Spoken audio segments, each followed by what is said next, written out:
स्वाति जी, आप ले सकते हैं आगे। हाँ जी। हाँ जी। जय जय जिनेंद्र सभी को। आज हमारी जैनिन की प्रश्नोत्तर रत्नमालिका सीरीज के नेक्स्ट सेशन में सभी का स्वागत है। आज का सेशन पीयूष भैया लेने जा रहे हैं और पीयूष भैया needs no introduction on this platform. All of us who are core members are very excited to hear from him. Um, Piyush ji, Piyush Doshi, his full name. He has been a founding member of the Jainin Group. From the very beginning, he has really provided his thought leadership, his wisdom to ensure that Jainin continues and grows. He currently works as an operating partner with Convergence Foundation, and which works in the social sector. And overall 25 years experience in the corporate world across consulting firms such as BCG, Booz Allen, executive search firms, Spencer Stuart, and private equity, Perring Capital. He's an MBA from IIM Ahmedabad and engineer from Delhi College of Engineering. He lives in Gurgaon with his wife Rinkuji and two children. He is a firm believer in Jainism principles, and it is always great to hear from him and fun to interact. So look forward to an enriching session today. Over to you, Piyush Bhaiya. Thanks Swati. I think यहाँ पर हमारे mostly आज के session में हमारे regular members ही हैं, तो ज़्यादातर जो आज सेशन में ज्वाइन किए हैं वो इस विषय में मुझसे कहीं ज़्यादा ही जानते होंगे। तो I want to treat it as just a discussion. जो मुझे टॉपिक दिया गया उस पर मैंने कुछ सोचा, जो कुछ पॉइंट्स है वो मैं शेयर करना चाहूँगा और उस पर आप सबकी प्रतिक्रिया चाहूँगा, और उससे हम सभी को कुछ सोचने और कुछ सीखने का मौका मिलेगा, यही उम्मीद है।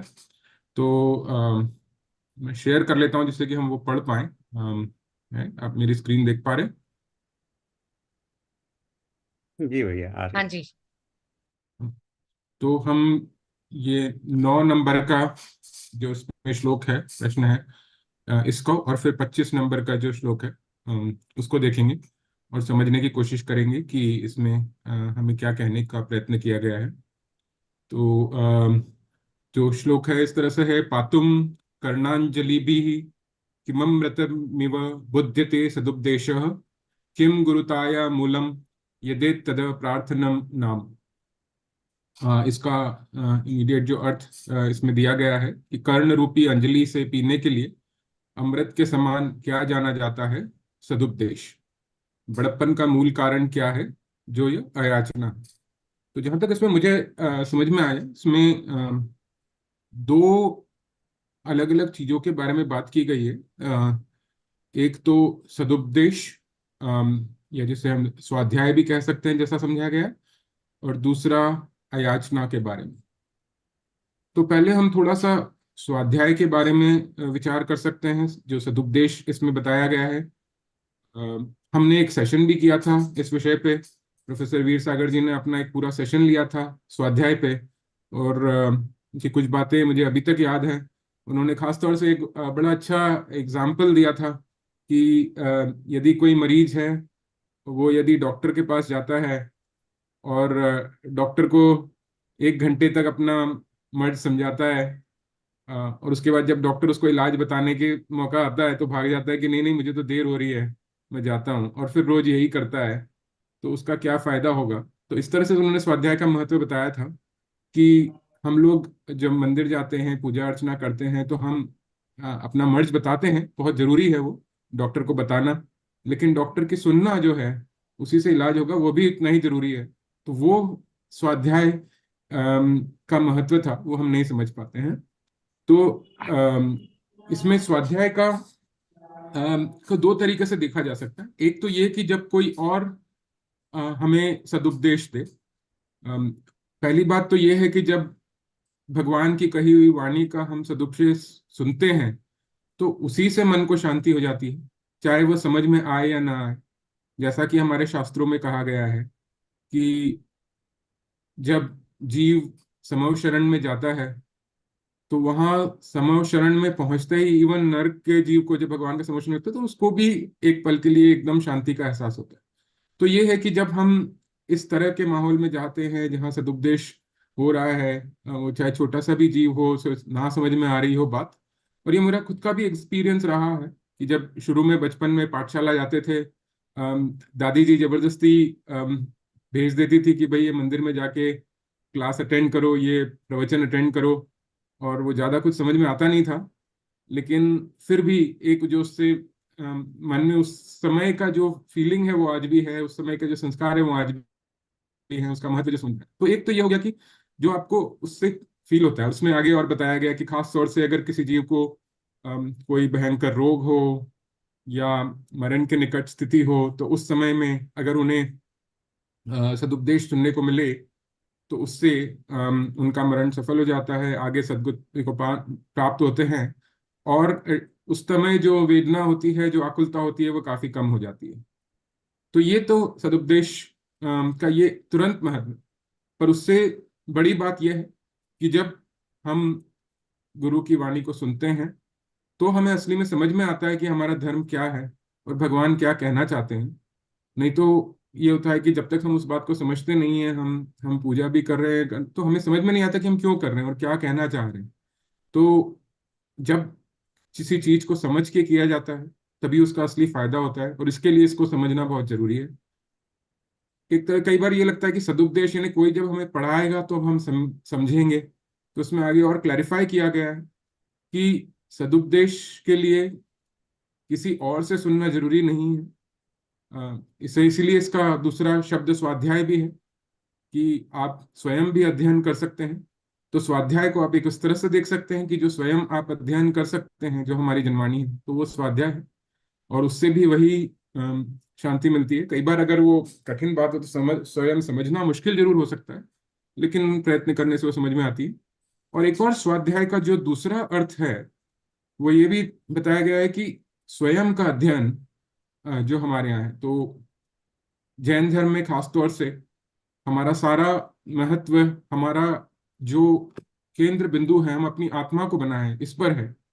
तो खुद हम जो हैं वो हम सिर्फ एक जीव मात्र हैं जो पर से बिल्कुल भिन्न हैं। और इस स्वयं की जो अनंत शक्तियां हैं उसका अध्ययन करना, उसका विचार करना, उसका चिंतन करना और उसको फिर अपने जीवन में उतारना कि मैं सबसे अलग हूं और इसलिए जो मेरे आसपास होता है वो मुझे बिल्कुल भी प्रभावित नहीं करता है, वो चाहे अच्छा हो चाहे बुरा हो। तो उससे जो जीवन में एक एक रास्ता आती है, जो आकुलता की कमी आती है, वो जब हम स्वयं का अध्ययन करते हैं तभी आ सकती है। तो इस तरह से ये एक बहुत ही महत्वपूर्ण श्लोक है जिसमें कि गुरुदेव ने हमें स्वाध्याय के महत्व को समझाया है। इसका फिर एक दूसरा पार्ट इसमें यह भी है कि बड़कपन का मूल कारण क्या है, जो यह अयाचना है, यानी कि जो याचना ना करे। तो जैसे इस तरह से समझाया गया है कि हम जब भी कोई किसी से याचना करता है तो वो एक नीचे हो जाता है। आपको एक उम्मीद होती है, फिर आपकी उम्मीद पूरी हो ना हो उससे आकुलता होती है। तो एक जीवन में ये भाव होना चाहिए कि मुझ में अपने आप में सभी कुछ, सारी शक्ति है, मैं अपने आप में स्वयं पूर्ण हूँ। मेरे अपने कर्मों के उदय से, पुण्य पाप के उदय से जो मुझे मिलेगा या नहीं मिलेगा, याचना नहीं करनी है। और खास तौर से भगवान से तो बिल्कुल ही नहीं करनी है। और याचना करना वैसे भी नॉर्मल जिंदगी में हम देखें तो किसी को भी अच्छा नहीं लगता है। एक भिखारी भी जब जाके भीख मांगता है तो उससे पूछा जाएगा कि ये तुम्हारा प्रेफर्ड करियर है, तो शायद वो भी कहेगा कि नहीं, मैं करना नहीं चाहता, ये मेरी मजबूरी है। तो एक तरह से तो व्यवहार में हम ये सभी मानेंगे कि याचना तो करना नहीं चाहते, उचित नहीं है। आज मैं एक इंटरव्यू देख रहा था अमिताभ बच्चन का पुराना, वो अपने बारे में बता रहे थे कि जब उन्होंने कंपनी खोली थी 1996 में, एबीसीएल, और वो कंपनी बैंकरप्ट हो गई थी तो उनके पास कुछ भी नहीं बचा था और उनके पास 80-90 करोड़ का कर्जा हो गया था। तो उन लोगों को उनको कई लोगों से उस समय मदद मांगनी पड़ी, याचना करनी पड़ी। और वो बता रहे थे कि इसमें उन्हें कितना बुरा लगा कि वो चाहते नहीं थे कि ऐसा करना पड़े, उन्होंने किसी तरह मेहनत करके दूसरा फिर कौन बनेगा करोड़पति वगैरह में काम करके कर्जा चुकाया। तो ये तो सभी कहते हैं कि नहीं, मुझे याचना नहीं करनी पड़े, भगवान ऐसा समय ना दे कि ये मुझे याचना करनी पड़े। लेकिन एक जगह सभी लोग मात खा जाते हैं, अमिताभ बच्चन खुद भी है ना, कि वो कहते हैं कि मैंने जाके जैसे सिद्धि विनायक में भगवान से याचना की। तो हम लोग भगवान से याचना करना बुरा नहीं मानते किसी तरह से। तो हम इसको इस तरह से भी समझें कि हम व्यवहारिक जीवन में दूसरों से याचना ना करना पड़े और ना करें, वहां तक ठीक है। लेकिन इवन मंदिर में जाके भगवान से हम याचना करने ना जाए कि मुझे ये मिल जाए, मुझे ये दे दो, मुझे ये प्रमोशन करवा दो, सुख संपत्ति दे दो, मेरा बीमारी ठीक करा दो। बल्कि मंदिर में इस भावना से जाएं कि आपने अपने आप को समझा है, आप सब कुछ छोड़कर भगवान बने हैं, और एक दिन मुझे भी वह मौका मिले उस बात का इंस्पिरेशन लेने के लिए जाए। तो कई बार हमारे और ये बात मैं जो हमारे आज वाके अंकल भी हैं, कमल अंकल भी हैं, उनसे भी समझना चाहूंगा, क्योंकि कई बार हम अगर पूजा में जो शब्द लिखे होते हैं या जिस तरह की हम आरती करते हैं, तो वो चाहे भक्तिवश लिखी होती है, पर वो इस तरह से कई बार लिखी रहती है कि आप मेरा ये कर दीजिए, आपको करने से मेरा ये सुख हो जाएगा, ये सब। तो अम, कई बार मैं जब उसको ध्यान से सुनता हूँ तो मुझे थोड़ी अजीब लगती है उस टाइप की पूजा भक्ति, कि हम भगवान के मंदिर में जाकर वो चीज मांग रहे हैं जो भगवान खुद तुच्छ कह के चले गए। अम, तो उस तरह की याचना भी उचित नहीं है, जहां तक मुझे इसमें समझ में आया श्लोक का अर्थ। तो इसमें आगे उन्होंने एक बड़ा अच्छा सा लिखा है कि स्वयं दिया सो दूध बराबर, मांग लिया सो पानी, खींच लिया सो खून बराबर, यह सच कहो ज्ञानी। तो एक तरह से उन्होंने बिल्कुल हायरार्की स्पष्ट कर दी है कि जो अपने आप मिल जाए वो तो दूध के बराबर है, मांग के लिया, याचना करके लिया, वो पानी के बराबर, और फिर भी उससे भी नीचे का लेवल है कि आप छीन के ले लो किसी से, तो वो तो बिल्कुल भी नहीं करना है। ये ज्ञानी की बात। तो ये जो 9 नंबर का श्लोक था, इससे मुझे इतनी बात समझ में आई है।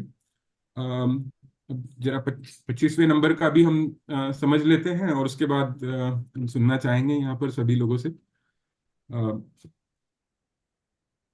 किम शौच्यम कार्पण्यम सती विभवे, किम प्रशस्य मौदार्यम तनुतर वितस्य, तथा प्रभविष्णोर्य सहिष्णु त्वम। अर्थात शोचनीय क्या है कृपणता, वैभव होने पर भी क्या प्रशंसनीय है उदारता, निर्धन को भी क्या प्रशंसनीय है वही उदारता, और समर्थ पुरुष को क्या प्रशंसनीय है जो सहनशीलता है। तो बेसिकली इसमें खास तौर से जहां तक मुझे समझ में आया, उदारता की बात की गई है कि आपके पास अगर कुछ हो चाहे ना हो, अपने आप को कृपण मानना कि मेरे पास कुछ भी नहीं है, अपने आप को दीनहीन मानना, वह शोचनीय है। और और वैभव होने के बाद भी प्रशंसनीय ये नहीं है कि इसके पास, आपके पास बहुत धन संपत्ति सब कुछ है, बल्कि प्रशंसनीय उदारता है। और उदार होने के लिए सिर्फ धन संपत्ति होने की भी जरूरत नहीं है। एक निर्धन को भी उदार हो सकते हैं, क्योंकि सवाल ये नहीं है कि आपने कितना दिया, पर आपका दिल कितना बड़ा है कि आपके पास जो था उसमें से कितना दिया। तो एब्सोल्यूट क्वांटिटी से ज्यादा रिलेटिव क्वांटिटी का महत्व है। ये मुझे वैसे भी कुछ खास अच्छा लगा, क्योंकि कॉर्पोरेट करियर के बाद जब से मैं सोशल सेक्टर में आया हूँ, तो ये हम फिलैंथ्रोपी की बात करते रहते हैं, कई लोगों से मिलते हैं। हम एक्चुअली एक ऑर्गेनाइजेशन हमने बनाया है जिसमें हम जो सारे इंडिया के HNIs हैं उनको एक प्लेटफॉर्म पे लाने की कोशिश कर रहे हैं कि वो अपनी जो भी उनकी संपत्ति है उसका एक पार्ट समाज के लिए कैसे दें। तो इसमें इस तरह की बातें हम अक्सर करते रहते हैं। जो हमारे फाउंडेशन के फाउंडर हैं आशीष धवन, वो खुद भी यही कहते हैं कि वो उन्होंने 40 की एज में, जब वो अपने करियर के टॉप पे थे, और 40 साल की एज में जब उन्होंने एक सक्सेसफुल प्राइवेट इक्विटी फर्म बना ली, तब कोई भी सोचता है कि अब इसको मैं 4 गुना कैसे करूं। पर उन्होंने कहा कि भाई ये पैसा जो ऑलरेडी मैंने कमा लिया है, मैं इसको खर्च नहीं कर पाऊंगा, जो मेरे बच्चे हैं उनको भी मैं जितना देना चाहता हूँ उससे हो गया है ज्यादा, तो मैं क्यों और धन कमाऊं, पर मैं क्यों समाज के लिए ना करूं। तो उन्होंने अपने जो भी कमाया उसका बहुत बड़ा हिस्सा, उन्होंने कहा कि अब मैं इसको सिर्फ समाज के लिए लगाना चाहता हूँ। और उससे भी बड़ी बात यह कि क्योंकि उनके तो पैसे से ज्यादा उनके टाइम की वैल्यू थी, उन्होंने कहा कि मैं अपना टाइम भी क्यों पैसा कमाने में लगाऊं, तो वो अपना पैसा और अपना टाइम दोनों उन्होंने समाज के लिए पूरी तरह से लगाया। और आज की तारीख में अगर इंडिया के टॉप फिलेंथ्रोपिस्ट में देखें जो इस तरह का काम कर रहे हैं, उसमें आज आशीष धवन का नाम आता है खुद का। तो वो हमेशा एक इसका ये कोट हमेशा कहते हैं कि जिससे कि वो बहुत इंस्पायर हुए थे आशीष धवन। तो since I work with him I thought I use it कि the man who dies rich dies disgraced, Benjamin Franklin. ये मतलब बिल्कुल बेवकूफी है कि आप जिंदगी भर करोड़ों रुपया लगाओ और फिर आप बैंक में पड़ा हुआ है और आप जब उस पैसे को ऐसे ही छोड़ के चले गए, उस पैसे को समाज के लिए कुछ ने लोगों के लिए, दीन पशुओं के लिए कहीं पर भी खर्चा नहीं कर पाए जहां करना चाहिए। तो इससे बड़ी बेवकूफी कोई नहीं है। तो दैट्स अ थिंग आपको एक दिमाग में होना चाहिए कि कितने पैसे की जरूरत है, ठीक है बच्चों को दे दिया, और उसके बाद जो भी धन है उसे उदारता से खर्च किया जाए। और उसके बाद और भी कुछ अच्छे कोट्स इसमें हमें मिले हैं कि जैसे no one has ever become poor from giving, Anne Frank. तो जितना देते हैं उतना रिच होते हैं। और विंस्टन चर्चिल के तो कोट बड़े फेमस ही होते हैं, we make a living by what we get but we make a life by what we give, Winston Churchill. तो उदारता एक ऐसी चीज है, इसको मैं भी सोचने की कोशिश कर रहा था कि क्यों करूं, राइट। अगर हम इसको बिल्कुल स्वार्थी पर्सपेक्टिव से भी देखें कि क्यों मनुष्य को उदार होना चाहिए, तो कहता हूं कि बिल्कुल स्वार्थी पर्सपेक्टिव से भी आप उदारता को इस तरह से देख सकते हैं कि जैसे अगर आपके पास बहुत सारा पैसा है तो आप उसको किस में खर्च कर सकते हैं। आप एक घर खरीद सकते हैं, आप एक जो भी अच्छे से अच्छा खा सकते हैं, गाड़ियां खरीद लेंगे, क्या कर लेंगे, right? उसके बाद उससे ज्यादा खुशी तो उससे मिल नहीं सकती। आपको एक घर खरीद लेंगे, चार घर खरीद लेंगे, उसके बाद पांचवा घर वो खुशी नहीं देगा। तो आपका जो खुशी का घड़ा है वो एक बार भर दोगे तो उसमें कितना भी डालते जाओ वो सिर्फ उससे बह के जाने वाला है। उसमें आप जितना भी धन डालेंगे वो बह के जाने वाला है। पर जो इंसान उदार होता है वो बेसिकली जो दूसरे मनुष्य हैं जिनके पास नहीं है उसको भी अपना एक्सटेंशन मानता है। तो जो दूसरे को खुशी मिलती है कि भाई जिसके पास कुछ भी नहीं है उसको तो आज एक भरपेट खाना मिल जाए तो भी बहुत खुशी है। तो आप वो पैसा अगर किसी और कोई मदद करते हैं जिससे कि उसको भरपेट खाना मिल गया, उसकी कुछ फायदा होगी, तो उसे जो खुशी मिली, अगर आपने उस इंसान को अपना एक्सटेंशन बना लिया तो वो खुशी भी आपकी खुशी हो गई। तो एक तरह से ये है कि एक लिमिट के बाद आपको अगर अपने पैसे से खुशी पानी है तो एक ही तरीका है कि आप उसको दूसरों के हित में लगाएं और दूसरों की खुशी को अपनी खुशी बना लें। तो मैं कहता हूं कि बिल्कुल स्वार्थी है कि आपको अगर अपनी खुशी बढ़ानी है तो आप अपना जो भी धन संपत्ति है उसको उदारता से दूसरों के साथ में और उनकी खुशी को उसके बदले में खरीद लें। तो ये मुझे इसमें समझ में आया। हमारे शास्त्रों में तो इसका बहुत ही एक अलग ही लेवल रहा है हमेशा से उदारता का। आपने सुना होगा ये दोहा, ये मुझे बचपन से मतलब ये पढ़ा था और ये मुझे बड़ा अच्छा लगता था कि शतेषु जायते शूर सहस्त्रेषु च पंडित वक्ता 10 सहस्त्रेषु दाता भवति वानम। मतलब कि 100 आदमियों में एक शूरवीर होता है, एक बहादुर निकलता है। सहस्त्रेषु च पंडित मतलब 1000 में एक पंडित निकलता है। वक्ता 10 सहस्त्रेषु एक अच्छा वक्ता 10,000 में एक निकलता है। और दाता भवति वाना, और जो एक दानवीर होता है वो तो कभी होता है और कभी नहीं होता है, मतलब लाखों में भी एक हो तो चाहे ना हो। तो आपको क्लियर हायरार्की उसमें समझ में आती कि इवन पंडितों से भी ऊपर का दर्जा एक दानवीर का दिया गया है हमारे शास्त्रों में। तो ये मुझे बचपन से बड़ा अच्छा लगता था, इसी तरह से रात था तो मैंने कहा ये आज जो मैं श्लोक पढ़ रहा हूँ उसमें ये बड़ा फिट होता है। तो ये पॉइंट्स मुझे समझ में आए इसमें। पता नहीं इसमें और भी कुछ इसमें डिटेल गूढ़ बात हो तो वो मैं सुनना चाहूंगा कमल अंकल से, वाइके अंकल से, सभी से। मैं यहीं पर अपने विराम लेता हूँ। Thank you.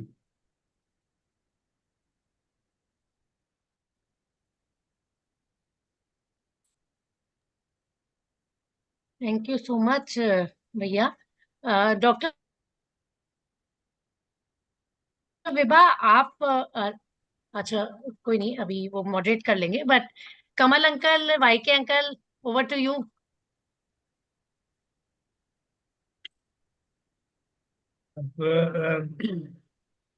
बहुत ही संक्षेप में लेकिन बहुत सारगर्भित ढंग से पीयूष ने अपनी प्रस्तुति की और उसके लिए वो बधाई के पात्र हैं।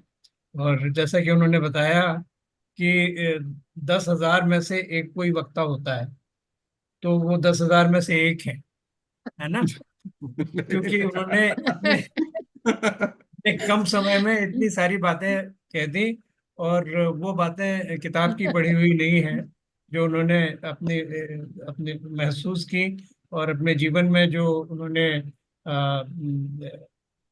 देखा है और समझा है और अपनाया है, उसी की बातें की। और ये भी एक संयोग की बात है, या संयोग क्यों कहें, कि ये कहें कि लॉजिकल करोलरी है उनकी जो उनकी जो फिलॉसफी ऑफ लाइफ है उसकी, कि वो अब और लोगों को दाता बनाने के लिए कार्य कर रहे हैं। तो वो फिर उसमें आ गया अंतिम श्रेणी में कि दाता वानवा हो या ना हो, पर वो तो न स्वयं, मैं समझता हूँ कि न स्वयं ऐसा करते हैं, बल्कि और लोगों को भी करने के लिए प्रेरित कर रहे हैं। तो ये और भी सराहनीय बात है। ये दोनों उन्होंने जो श्लोक लिए हैं उसमें भी थोड़ा इनिशिएटिव दिखाया है, क्योंकि सामान्यतः तो हम दो दो क्रम से लेते चले जाते हैं, पर उन्होंने देखा कि जो नवा श्लोक है उसका अगर कोई साथी श्लोक है तो वो 25वां है, तो उन्होंने वो चयन किया। ये भी दिखाता है कि वो लीक से थोड़ा हटकर चलने के लिए भी तैयार रहते हैं। इसमें कुछ ज्यादा मेरे लिए जोड़ने के लिए बचा नहीं है। एक दो में, जैसे कि मेरी आदत है कि मैं आप सब लोगों को धीरे धीरे नज करता हूँ कि आप थोड़ा प्राकृत पढ़ना शुरू करें, क्योंकि हमारे आगम की जो सारी विभूतियां हैं, हमारी जो रिचेस हैं, जो हमारा इतना धन है, वो सब आपको प्राकृत में मिलेगा। तो एक गाथा मैं आपके साथ शेयर करना चाहता हूँ। झीण विहवो विसुयणो सेवय रण्णम न पथ्य अन्नम मरणे भी अहमघम न विक्णे माणिक्यम। मतलब ये कि अगर कोई सज्जन व्यक्ति है तो उसका वैभव चाहे नष्ट हो जाए, वो जंगल में जाकर रहना पसंद करेगा, पर दूसरे से कुछ मांगेगा नहीं, प्रार्थना नहीं करेगा। न पथ्य अन्नम, ये अयाचना के बारे में है ना, क्योंकि मरना श्रेयस्कर वो मानता है, पर जो स्वाभिमान का माणिक्य है, सबसे बहुमूल्य रत्न है स्वाभिमान का, उसे बेचने के लिए तैयार नहीं होता। तो ये अयाचना के संबंध में है। अब आप ये सोचेंगे कि हमारे जो परमेष्ठी हैं, साधु परमेष्ठी, वो तो भिक्षा से अपना काम चलाते हैं, तो वो क्या याचना है? वो याचना नहीं है। हम उसके बारे में जानते हैं कि किस तरह से जो दाता हैं, जो दातार हैं, जो श्रावक हैं, वो उनकी अभ्यर्थना करते हैं, नवधा भक्ति करते हैं, तब वो कुछ लेने के लिए तैयार होते हैं। उसमें भी दुनिया भर की उनकी कंडीशंस हैं, वो सेटिस्फाई हों तब जाकर किसी से वो स्वीकार करते हैं, क्योंकि वो ऐसा करके वस्तुतः जो दाता है उसके ऊपर उपकार कर रहे हैं। अपना तो काम चलाते हैं क्योंकि उन्हें साधना करनी है, और साधना के लिए जो शरीर है वो एक साधन है, तो उसकी देखरेख करनी पड़ती है। जैसे कि गाड़ी की का उदाहरण दिया जाता है कि गाड़ी गाड़ी के पहिए में, गाड़ी के एक्सल में तेल डालना पड़ता है। इसी तरह से शरीर को भी वो उसकी खुराक पहुंचानी होती है। तो वो साधना कर रहे हैं, और उस साधना में आपको एक सहायक भूमिका देते हैं। तो वो अपना कल्याण करते हैं और हमारा भी कल्याण करते हैं। तो ये स्वपर हित की बात है। तो उसमें उसे हम ना उनको याचक मान सकते हैं, और न हम अपने आप को किसी उच्चतर स्थिति में रख सकते हैं। ये जो श्लोक है और ये जो मैंने आपको गाथा सुनाई है, ये लोक व्यवहार से संबंधित है। मतलब यह है कि आप अपनी ऐहिक आवश्यकताओं की पूर्ति के लिए किसी के आगे हाथ न फैलाएं। ये इसका अभिप्राय है। और इसीलिए इसमें जो भावना होती है वो परस्परोपग्रहो जीवानाम वाली भावना होती है कि आप अपना भी कल्याण करें और दूसरे का भी कल्याण करें। तो एक मैं आपको छोटी सी अपनी कविता सुनाना चाहूंगा। और तो कुछ कहने के लिए है नहीं इसमें।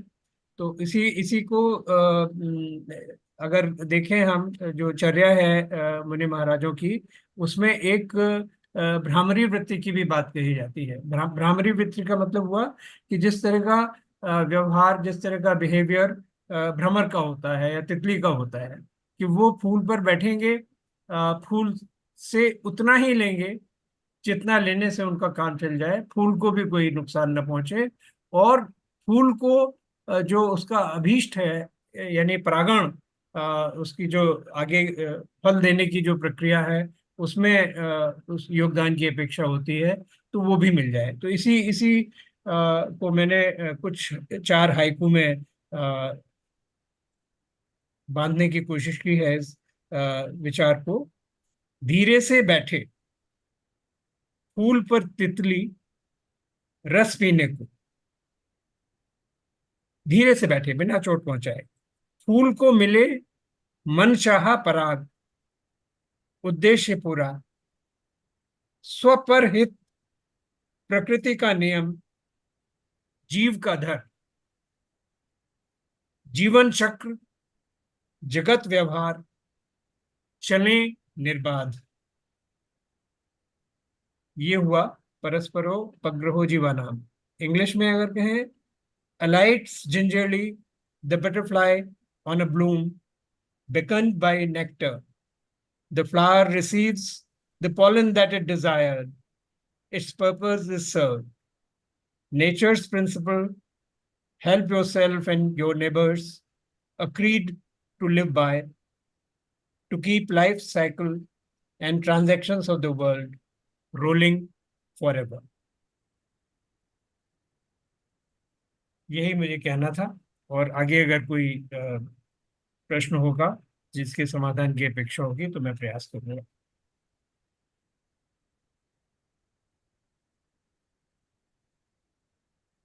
Thank you so much, uncle. YK uncle.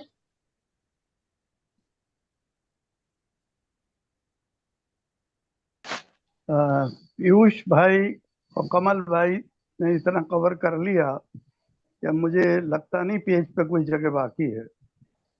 Piyush के उसके लिए बहुत बहुत आशीर्वाद।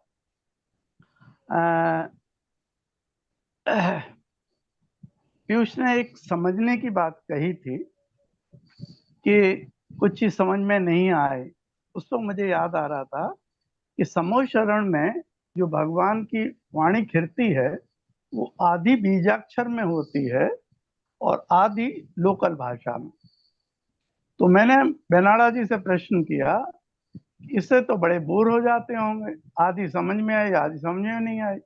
जवाब था कि आचार्य श्री की जो प्रवचन होते हैं वो आपको पूरे समझ में आते हैं नहीं, लेकिन जितना समझ में आते हैं वो आपके आत्म कल्याण के लिए काफी हैं, और वहां आप मंत्र मुग्ध होकर बैठे रहते हैं, बोर होने का प्रश्न ही नहीं होता।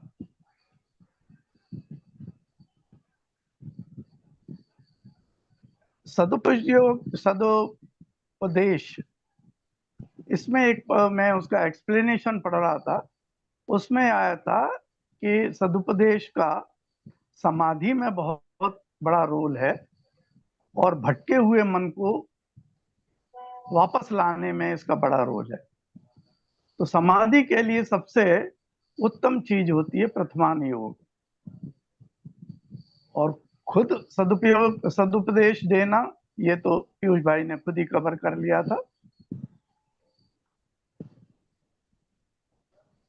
अगला पॉइंट था बड़प्पन का मूल कारण अयाचना। तो जैसा पीयूष ने खुद भी बोला कि दुर्भाग्य है कि मेजॉरिटी ऑफ अस भगवान के सामने याचक बन के जाते हैं। कारण क्योंकि हमको कर्म सिद्धांत पर पूरा विश्वास नहीं है। मेजॉरिटी बिगनर्स है, और यही कारण है कि तमाम पूजाओं में, विनतियों में ये याचक वाली जो भावना है वो दिखती है, जबकि होनी नहीं चाहिए। आगे बढ़कर अपन को इसको छोड़ना होगा और इन सबको कर्म निर्जरा और अपने आत्म कल्याण से लिंक करना होगा। वैसे भी कॉमन सेंस से अपन देखें, किसी पेड़ के पास जाएं तो उससे कभी छाया मांगनी पड़ती है? नहीं, वो छाया तो ऑटोमेटिक मिलेगी। ये तो हमारी अज्ञानता है कि हम उससे छाया मांग रहे हैं।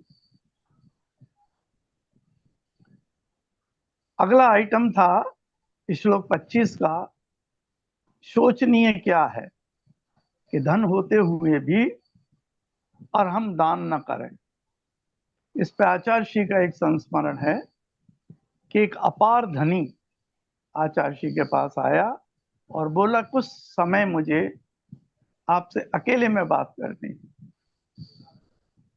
टाइम दिया गया, उसने अपनी व्यथा बताई कि मेरे पास अपार धन है पर मेरा दान देने का मन ही नहीं होता। अब आचार्य श्री का देखिए तरीका, ठीक है, आप दान मत करिए, आप पूजा करिए। थोड़े दिन बाद वो फिर आया, पूजा तो शुरू करी, पर पूजा में जो द्रव्य लगता है उसमें भी मैं कम से कम द्रव्य चढ़ाना चाहता हूँ, और मुझे दिल दुखता है कि इतना द्रव्य मैं क्यों वेस्ट कर रहा हूँ। आचार्य जी ने फिर कहा, द्रव्य से पूजा बंद कर दो, तुम भाव पूजा शुरू करो। और उसने भाव पूजा शुरू करी। फिर धीरे धीरे आचार्य जी ने उसको बोला कि द्रव्य बढ़िया से बढ़िया लेना, क्योंकि इसमें खर्चा तो कुछ हो नहीं रहा। उपकरण सोने चांदी के यूज करना, उसमें तो कुछ हो नहीं रहा। और इन सब का अंत ये हुआ कि उस व्यक्ति ने आगे चलकर अपनी पूरा धन 100% दान कर दिया और आचार्य श्री के शरण में ही उसने समाधि मरण किया। इसीलिए गुरुजन कहते हैं, सबसे बड़ा दानी कौन? कंजूस, क्योंकि जाते समय वो पूरा का पूरा छोड़ के जाता है। ये जो पॉइंट आया था, निर्धन को भी उदारता रखनी चाहिए, इस पर भी आचार्य श्री महाराज का एक संस्मरण है कि एक बहुत गरीब आदमी उनके पास आया, जिसके पास खाने पीने के भी लाले थे। आचार्य श्री से कुछ मंत्र पूछना चाह रहा था। आचार्य श्री ने मंत्र दिया, रोज पूजा करो और दान करो। सुधा सागर जी वगैरह सब बोले, खाने के तो लाले पड़े हैं, कैसे करें? आचार्य श्री मुस्कुराए, बोले, देखो 6 महीने बाद वो व्यक्ति आया और उसकी हालत काफी सुधर चुकी थी, और उससे पूछा क्या करता था? बोले, मैं कुछ भी कमाता था, उसमें से 1 रुपया कम से कम मैं पूजा सामग्री लाता था और 1 रुपया दान कर देता था, और उसका असर ये हुआ कि उसकी हालत बहुत अच्छी हो गई। ये जो सीमा की बात कही थी पीयूष भाई ने, उसके लिए तो अपने अणुव्रत में परिग्रह परिमाण एक बहुत ही अफेक्टिव चीज है। जब तक हम सीमा निर्धारित नहीं करेंगे तब तक हमको हाय लगी ही रहेगी। आज हम लोग स्वाध्याय कर रहे थे, सुख यहाँ, क्षुल्लक सहजानंद जी महाराज का एक है ये शास्त्र। उसमें उन्होंने बोला कि हमको एक्चुअली धन से लगाव नहीं है, धन से प्रेम नहीं है, प्रेम है अपने आप से। उस धन के निमित्त से हम सुख सुविधाएं मुहैया करते हैं अपने लिए, तो हमको सबसे ज्यादा अटैचमेंट खुद से है। और जैसा पीयूष ने भी प्रूव कर दिया कि 10,000 में से एक बन गए आज पीयूष भाई। मैं पीयूष से एक पॉइंट पूछना चाह, शायद मैं गलत सुना हूं, समूह शरण का कुछ नारकी से संबंध कुछ कह रहे थे, वो क्या था? मैंने गलत समझा या कि कुछ कंफ्यूजन था? नहीं, मैंने 2 पॉइंट मिक्स कर दिए थे। आई थिंक ऐसा है कि वो शायद भगवान का जब जन्म होता है तब नरक में भी एक क्षण की शांति हो जाती है, वो बराबर राइट, बराबर बराबर। तो वो मैंने समूह मिक्स कर शरण, दिया था। हाँ, समूह शरण का नारकियों से कोई संबंध नहीं है कोई ना, संबंध नहीं, नहीं नहीं हाँ ठीक है। जन्म से पूरा संबंध है, बिल्कुल सही है। कमल भाई से मैं पूछना चाह रहा था कि हाइकू की ये जो पद्धति है ये अंग्रेजी में भी होती है या कमल भाई हाँ, की खुद की? अंग्रेजी में 5 और 7 और 5 सिलेबल्स होते हैं और हिंदी में वर्ण होते हैं। तो ये जो नहीं मैंने इंग्लिश में सुनाया वो भी हाइकू ही था। नहीं, वो तो पर तुम्हारी अपनी खुद की खोज है और इजाद की नहीं हुई नहीं चीज नहीं है नहीं नहीं या नहीं, ट्रेडिशनल है? इंग्लिश में खूब हाइकू लिखे जाते हैं, अच्छा सभी भाषाओं में लिखे जाते हैं दुनिया की। है ये जापानीज हाँ विधा, लेकिन अपना ली है सभी भाषाओं ने। और आचार्य श्री भी खूब लिखते थे इसमें, बल्कि हाँ नहीं, मुझे तो उन्हीं से प्रेरणा मिली, मैंने लिखना शुरू किया। अच्छा, जय जिनेन्द्र। ये एक कृपणता के बारे में एक बड़ी सुंदर गाथा है, मैं सुनाता हूँ। जो पूर्ण लक्ष्यम संचदे णय भुंजदि णेय देदि पत्तेसु सो अपाणम वंशदि मणुयत्तम ऋणफलम तस्। मतलब ये कि और जो लक्ष्मी का संचय करता है, न स्वयं उसका सेवन करता है, भोग करता है, और न ही किसी नहीं सुपात्रों को देता है, तो वो असल में आत्म प्रवंचना करता है, अपने आप को ठग रहा है। यानी उसे इतना वैभव मिला है, इतनी क्षमता मिली है कि जिसका वो सदुपयोग कर सकता है, पर ऐसा न करके वो अपने आप को ठग रहा है, और उसका जो मनुष्यत्व है वो निष्फल जाता है। तो भले ही वो यानी अनिश्चित दानी बन जाए कि मरने के बाद उसके संपत्ति का और लोग उपभोग करें, पर उसे तो जो उससे संतोष मिल सकता था या जो अपना कल्याण कर सकता था, वो अवसर उसने गंवा दिया। तो इस तरह से अपने आप को ही उसने ठगा।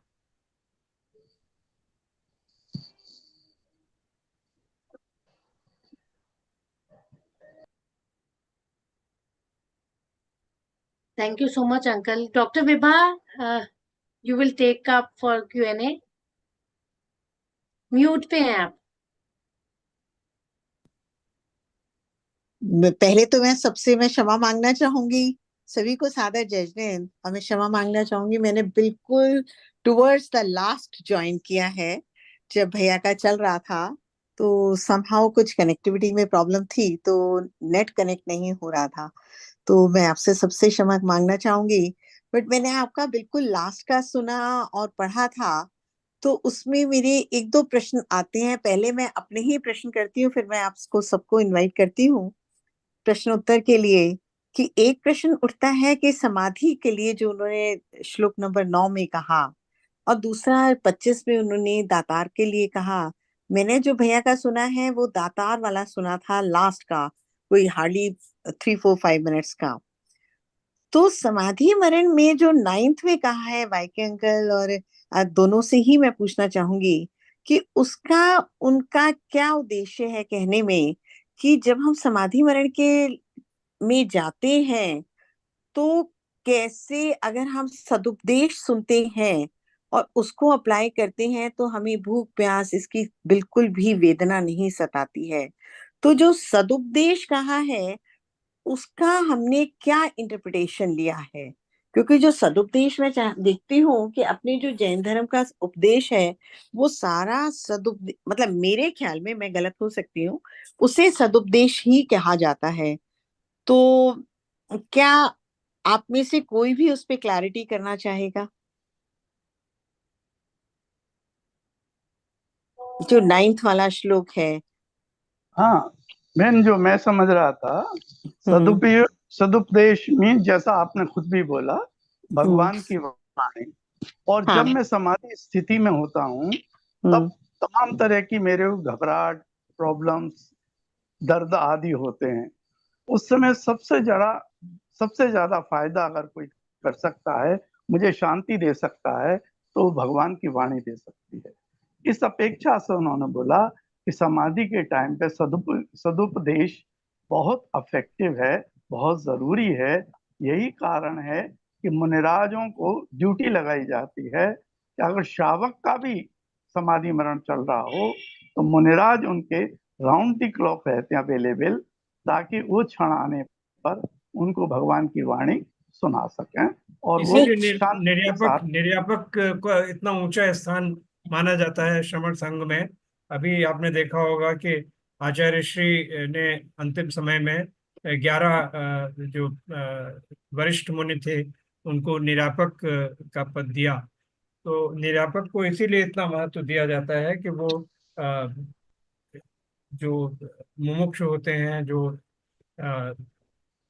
इंतजार कर रहे होते हैं सुगति का, तो उनको सही रास्ते पर ले जाते हैं और अंतिम समय में उनको शांति पहुंचाते हैं। उनको बहुत अंकल ये तो बिल्कुल ठीक, मेरे को तो समझ में आता है कि बहुत ज्यादा ऊंची चीज है कि अगर आत्मा में ध्यान चला जाए तो बाहर के शरीर का कोई भी वेदना आपको नहीं सताती है। ये 100% ठीक है, इस पे बहुत पूर्ण विश्वास है। जहां इन्होंने सदुपदेश वर्ड बोला, उस वर्ड पे मेरे को कंफ्यूजन है कि जहां जैन धर्म की वाणी है, वीतरागी वाणी है, भगवान की वाणी है, वो तो सदुपदेश ही है। तो उन्होंने वर्ड सदुपदेश क्यों कहा, खाली वर्ड उपदेश क्यों नहीं कहा? क्योंकि मतलब जो मैंने इंटरप्रेट किया, जैन धर्म की वाणी तो सद ही है, वो गलत, मतलब वो कहीं भी हमें लिप्त करने वाली नहीं है, वो वीतरागता की वाणी है, वो ही है। तो वहां सदुपदेश, तो वहां वर्ड यूज किया जाता है जो दो तरह का उपदेश हो। तो उसमें से मैंने कहा एक सदुपदेश है और एक मतलब लिप्त करने वाली वाणी है, दूसरी वाणी है वो मिथ्यात्व की तरफ ले जाने वाली है। जहां दो तरह का है वहां तो डिफरेंस ठीक है, बट जैन धर्म की वाणी तो सदुपदेश ही है। तो फिर इन्होंने सदुपदेश वर्ड क्यों यूज किया, वहां मैं कंफ्यूज हूँ। बहन, इसे मैं जैसा समझ रहा हूँ, एक उपदेश होगा, एक सदुपदेश। मैं होशियार आदमी अपने को अपनी तर्क देने लगूं, अपनी भाषा में समझाने लगूं, तो वो हो जाएगा उपदेश। मैं भी सच्ची अच्छी बात बताऊंगा, लेकिन सद जब होगा यानी सत्य होगा, यानी भगवान की वाणी होगी, वो कारगर होगा। समाधि के टाइम पे मेरा जनरल भाषण कारगर नहीं होगा, ये शायद पॉइंट है। शायद तो मैं उसमें थोड़ा कंफ्यूज हो गई थी कि जहाँ एक ही तरह की वाणी है तो वहां तो दो तरह की डिफरेंशिएशन करने की जरूरत ही नहीं है। तो और नहीं, उसका भगवान की विशेषण वाणी तो तो लगा सद ही सकते हैं ही ना, है। उसका विशेषण तो लगा ही सकते हैं एक एक, बल्कि कई कई आपने देखा होगा कि विशेष करके स्तुति में दो दो तीन तीन चार चार विशेषण लगाते चले जाते हैं। तो इस तरह से आप बहुमान अपना प्रकट करते हैं उसके प्रति। तो उसमें भले ही उसकी आवश्यकता न हो, अपेक्षा भी न हो, लेकिन बहुमान के लिए आप उसमें भांति भांति के विशेषण लगाते हैं, उसकी महत्ता बताते हैं। तो उपदेश के प्रति हम सम्मान कर रहे हैं, इसलिए हम उसको सदुपदेश कह रहे हैं। नहीं, अच्छा एक बात है, जैसे आपने कहा, तो जब हम पूजा करते हैं भक्ति, तो वो तो एक भक्ति है। भक्ति में मैं दूसरे को अपने से ऊंचा मान रही हूँ और उन जैसा बनना चाह रही हूँ। तो जब मैं बनना चाह रही हूँ तब तो मैं बहुमान के वर्ड बोलूंगी, भक्ति के वर्ड बोलूंगी। भगवान मुझे आप अपने साथ में लीजिए, आप जैसा तारने वाला कोई नहीं है, आप ही मेरे तारने, मतलब, और जबकि मुझे फैक्ट पता है कि भगवान मुझे तार नहीं सकते। भगवान का भक्ति मेरी निमित्त बन सकती है मुझे तारने में, मुझे सब कुछ पता है, बट फिर भी मैं भक्ति में इतना बहुमानित हो जाती हूँ कि मैं उन्हीं को कर्ता मान लेती हूँ, जबकि मुझे पता है कि वो कर्ता नहीं है। तो जहां भक्ति है वहां तो ये मेरे को बहुत अच्छे से समझ आता है, बट जहां वाणी है भगवान की, वहां थोड़ा सा कंफ्यूज हो जाती हूँ मैं। इसमें भक्ति इसमें में तो ये इसमें सब कोई कुछ करते हैं। नहीं, कोई स्कोप नहीं है इसमें विभा जी। आप, मेरा ये आशय था कि आप श्रुत के प्रति अपनी श्रद्धा व्यक्त कर रहे हैं उसमें सद लगा के, तो उसमें अच्छा, कुछ आपत्ति का कोई स्थान नहीं है वहां पर। मतलब उसका ये मतलब नहीं है कि आप उसे डिस्टिंग्विश कर रहे हैं, जैसे कि करते हैं आप कि अवधि ज्ञान और को अवधि ज्ञान और मति ज्ञान और कुमति ज्ञान, वहां पर आप भेद कर रहे हैं, है ना। तो उस समय विवक्षा दूसरी होती है। यहाँ पर केवल आप उस उपदेश के प्रति अपनी श्रद्धा व्यक्त कर रहे हैं, आप कह रहे हैं सदुपदेश, यानी इससे हमारा कल्याण होगा, जो कल्याण करे वो सदुपदेश। तो इसका इसका ये अर्थ, यानी इसे इस आशय में हम नहीं ले सकते कि हम यहाँ पर किसी से अंतर कर रहे हैं, हम केवल उसके प्रति श्रद्धा व्यक्त कर रहे हैं। जैसे कि आप कहें कि किसी व्यक्ति से कहें कि ये सज्जन है ना, उस पद का मतलब केवल अच्छा है, अच्छा उपदेश तो है ही ना। बहुत अच्छा। सभी को हम जिनवाणी की पूरी जो समग्रता है उसको हम सदुपदेश की श्रेणी में रखते हैं, तो हाँ। इसलिए हम कह सकते हैं। ठीक है, बहुत बहुत धन्यवाद आपका। और लास्ट में उन्होंने कहा कि जो दाता और दाता वर्ड का कहा, उसका मुझे भैया का मैंने 5 ही मिनट का सुना, बट बहुत इम्प्रेस्ड हो गई कि दातार होना तो बहुत बहुत बहुत, मतलब मेरे पास वर्ड्स नहीं आ रहे हैं कि कितना ऊंची चीज है, क्योंकि उसमें पता चलता है कि लोभ की पराकाष्ठा मेरे में उतनी कम हो गई है, तभी मैं दातार बन सकती हूँ। उतना विषयों के प्रति लोलुपता कम हो गई, तभी मैं किसी को दे सकती हूँ। तो ये तो बहुत ही 25वां श्लोक तो कमाल का श्लोक है कि अपनी थिंकिंग को चेंज करने वाला है और अपने कषायों के प्रति जागरूक होने वाला श्लोक है। तो भैया ये तो आपने बहुत बहुत ही अच्छा किया, उससे तो मैं बहुत 5 ही मिनट में आपका इतना अच्छा मतलब लग गया कि आप में कितनी क्लैरिटी है, and you practically apply that. 25th श्लोक है वो अपनी शायद लाइफ में आप, मैं बहुत नहीं जानती हूँ, बट आपने जिस तरह से बोला उस तरह से लग रहा है कि आप प्रैक्टिकली उस चीज को अपने अंदर लाइफ में अप्लाई करने की कोशिश करते हैं। और इसमें ये जरूरी नहीं है कि पैसा ही देना है, इसमें तो दातार तो हर तरह का दातार हो सकता है। तो जिस चीज के प्रति आपको बहुत बहुमान है, तो आपको लगता है कि दूसरे को भी ये चीज मिल जाए तो वो भी सुखी हो जाएगा। तो जैसे एक सम्यक दृष्टि जीव होता है, उसे लगता है कि दूसरा जो मिथ्या दृष्टि जीव है वो क्यों इतना दुखी है, वो क्यों नहीं वाणी वीतराग वाणी को अप्लाई करता है, जिससे कि जैसा मैंने सुख प्राप्त किया वैसे वो भी सुख प्राप्त कर ले। तो बस वो ही दातार का है, तो वो दूसरे को समझाता है, करता है, वीतराग वाणी बताता है कि तुम भी सुखी हो जाओ। तो ये बहुत ही ऊंचा श्लोक है 25th। तो अगर 25th श्लोक को लिया जाए इसे हर पर्सपेक्टिव में, तो इस श्लोक को तो हम किसी भी एंगल से लगा दें तो ये श्लोक तो हर एंगल पे फिट बैठता है। तो बहुत बहुत अच्छा लगा मुझे आपका वो एक्सप्लेनेशन।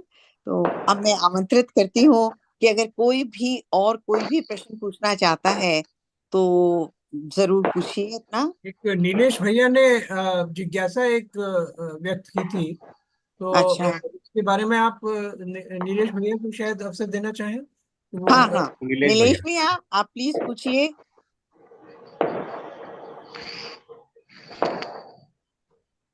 हुआ नीलेश था भैया। चाचा जी, मैंने लिख कर भेजा हुआ था, यहाँ पर नेटवर्क बहुत डाउन है। ये मैं हाँ। पढ़ देती हूँ उनका क्वेश्चन। उनका क्वेश्चन है, सदुपदेश को स्वाध्याय की पर्याय के तौर पर भैया ने प्रस्तुत किया, जबकि कर्ण रूपी अंजलि से पीने को लिखा है, तब तो यहाँ किसी अन्य गुरु के वचनों की प्राथमिकता देखने में आती है। तो भैया इस पर क्या मत रखते हैं? नहीं, भैया का प्रश्न है ये।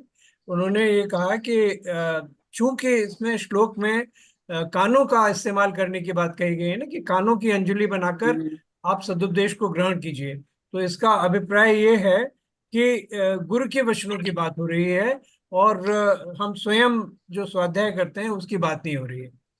तो ये उनका प्रश्न है कि ऐसा लगता है कि श्लोक में आशय इसका यानी अन्य किसी के द्वारा संबोधन से अभिप्राय है और स्वाध्याय से अभिप्राय नहीं है।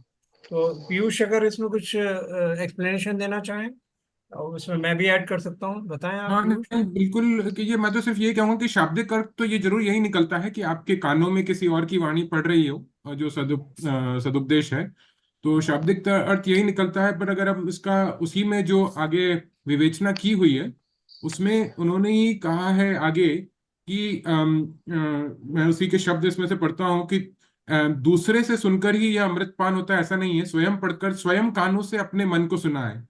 इसलिए आचार्य गुणभद्र जी ने आत्मानुशासन में कहा है कि श्रुत स्कंधे श्रीमान रमयतु मनो मरकट मुम, अर्थात मन रूपी बंदर को श्रुत अर्थात जिन शास्त्र रूपी वृक्ष पर हे बुद्धिमान पुरुष रमण कराओ।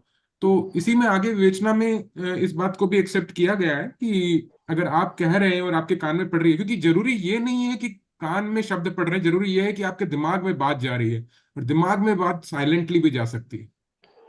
सही बात है।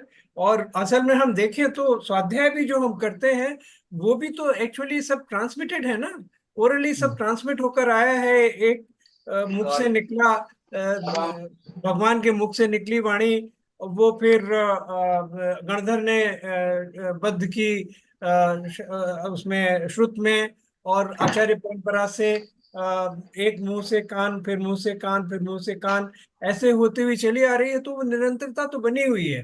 तो हम जो अगर उसको आज किसी ग्रंथ से पढ़ रहे हैं तो वो भी किसी के कानों से होकर आई है, वो तो वही है एक्चुअली। तो उसमें भले ही फिजिकली उस समय कान इन्वॉल्व न हो, लेकिन बहुत सी कानों की श्रृंखला बनी हुई है जिसके माध्यम से वो हमें प्राप्त हुआ है।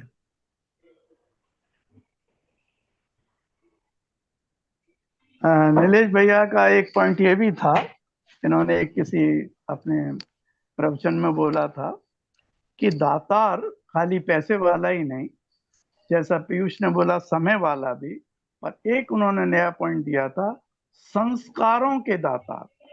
हम संस्कारों को निभाने के लिए कितना प्रयत्न कर रहे हैं, हमारा कंट्रीब्यूशन क्या है, जो कि बहुत महत्वपूर्ण है। तो इस संस्कारों के प्रति जो दातार बनते हैं उसका भी एक महत्व और भी ज्यादा होता है भैया। इसीलिए तो माँ को प्रथम गुरु कहा जाता है। संस्कार वहां से मिलते हैं ना, फिर उसके बाद पिता का नंबर आता है। संस्कार दिए हैं सबसे सबसे बड़ा, तो उन्हीं का अनुग्रह रहता है। तो क्या इसमें मैं इसमें पूछना चाहूंगी आपसे कमल अंकल, बाइके अंकल से कि क्या दातार की डेफिनेशन जो जिनेंद्र वाणी है उसको जो ट्रांसमिट कर रहे हैं हमारे आचार्य उपाध्याय, तो उनको भी तो लिया जाना चाहिए। बिल्कुल दातार बिल्कुल, तभी तो उन्हें परमेष्ठी का पद हमने दिया है। हाँ, परमेष्ठी का वर्ड तभी दिया है, तो तो परमेष्ठी दातार शब्द में भी तो वो आएगा। हाँ, परमेष्ठी तो वो इसलिए इतना ऊंचा स्थान दिया गया। आप ये देखिए ना कि जबकि अगर मोक्ष मार्ग पर पहुंचने की प्रक्रिया में आप देखें तो अरहंत तो पीछे है ना सिद्ध से, सिद्ध पर हम से सबसे पहले उनका स्मरण पहले करते उन्हें हैं। लेते हैं। इसलिए स्मरण करते हैं कि उन्होंने हमें हितोपदेश दिया, तो वो हमारे लिए सबसे बड़े हो गए। सबसे पहले हम उन्हीं को नमन करते हैं। बिल्कुल इसमें अंकल, ये ठीक है, परंतु मुझे आज ये लगता है अरिहंत भगवान सबसे ऊंचे हैं, जिसमें कोई डाउट ही नहीं है। नहीं, अरहंत परंतु भगवान जो सबसे ऊंचे सबसे नहीं है, ऊंचे सबसे सद ऊंचे भगवान सिद्ध है, भगवान मतलब हमारे एस्पेक्ट हाँ, में, लेकिन हमारे हम पॉइंट ऑफ व्यू हम से। क्योंकि क्योंकि हम उनके दातार गुण को अधिक महत्व देते हैं। नहीं, और मुझे क्योंकि अपने उन्होंने अंदर हमें हमें हितोपदेश रूपी अमृत दिया है, इसलिए हमारे लिए वो सबसे बड़े हो गए। इस और फिर समय हमें उन्होंने लगता है फिर वो जो हमें ट्रांसमिट होता आया गणधर से, इसीलिए हम सबसे पहले, फिर उसके बाद गणधर को स्मरण करते हैं, फिर हम आचार्य को स्मरण करते हैं, उपाध्याय को स्मरण करते हैं, फिर हम साधु को स्मरण करते हैं।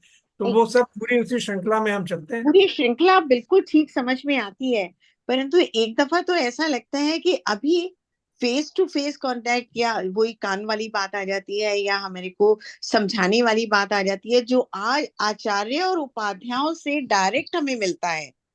क्योंकि अरिहंत भगवान को हम देख नहीं पाते हैं, केवल एक विजुअलाइज करते हैं।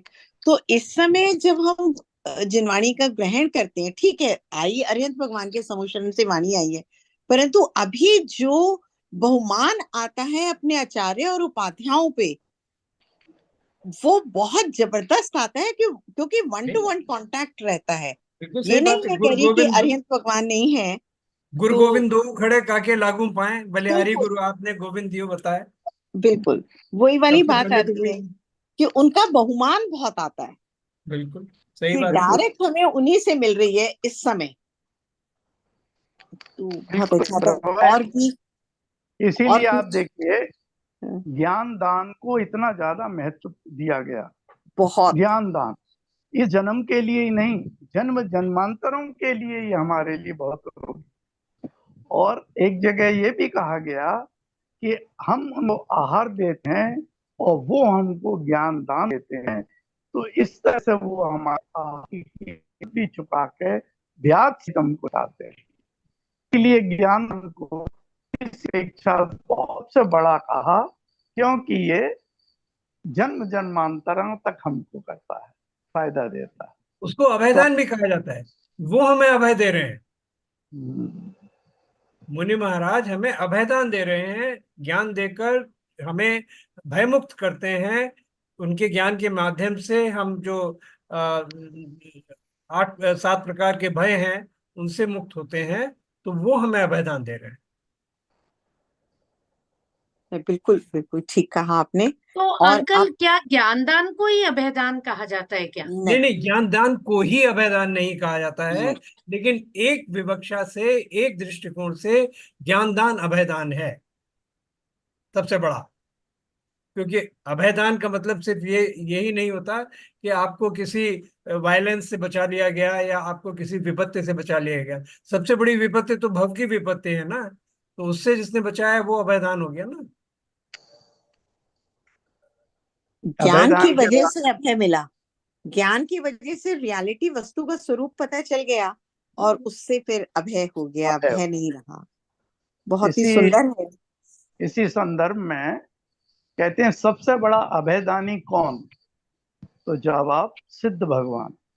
बस सिद्ध भगवान तो कुछ देते नहीं है, पर हमारे अंदर ये पक्का 100% विश्वास है कि वो किसी तरह से कोई ज्यादा हमें नहीं पहुंचाएंगे। हार्मलेस क्रिएचर एक जो वर्ड आता है, ये सिर्फ उनके लिए। अनंत भगवान भी ऑब्स्ट्रैक्ट तो करेंगे, सिद्ध भगवान तो ऑब्स्ट्रैक्ट भी नहीं करते हैं। 100% अगर अपन किसी को कह सकते हैं कि उनसे हमें कोई प्रॉब्लम नहीं होगी, ये सबसे बड़ा अभयदान है। और वो इस अपेक्षा से सबसे बड़े अभयदानी हैं। नीलेश भैया, आप बोल पा रहे हैं क्या? नहीं, चलिए स्वाति जी चाचा जी। बोल पा हाँ रहे हैं, जी चाचा जी।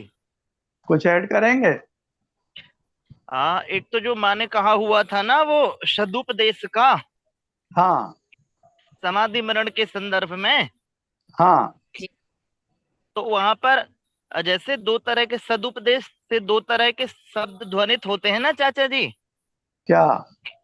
एक तो सद शब्द का अर्थ होगा अच्छे के फॉर्मेट में, हम्म, और जब उसका हम संधि विच्छेद करेंगे तो वहां सर सद शब्द वो सत बन जाएगा, तो अस्तित्व के फॉर्मेट में आ जाएगा वो। अंतिम समय में जब आपको आपके होने का बोध करवाते हैं ना, तो वो सत उपदेश हो जाएगा, होने का बोध करवा, जो आपको होने का उपदेश दे कि आप ही हैं। बहुत सुंदर। आवाज आ रहे? बहुत हाँ बहुत जी, हाँ क्लियर जी, हुआ। बहुत बहुत। जी, तो बहुत भैया होने अच्छा का बहुत ही अच्छा बताया है। जी चाचा जी। और हेलो। और बोलिए, और बोलिए, आवाज आ हाँ रही है? जी चाचा जी।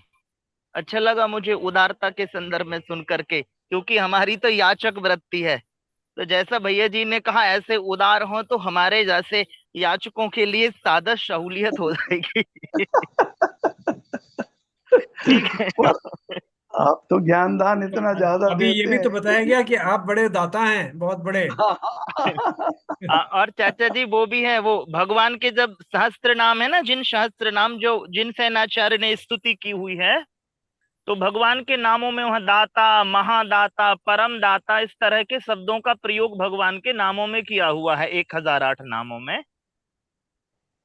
जी एक बार चाचा मैं इनको सुन रहा था, जो कैलाश सत्यार्थी है ना, नोबेल पीस प्राइज अवार्डेड जो हैं, हम्म, मैं उनको सुन रहा था। सागर विश्वविद्यालय में आए हुए थे, तब मैं विश्वविद्यालय में था। तो वो ज्ञान के संदर्भ में महिमा बता रहे थे कि उन्होंने ज्ञान को अभय से किस ढंग से जोड़ा।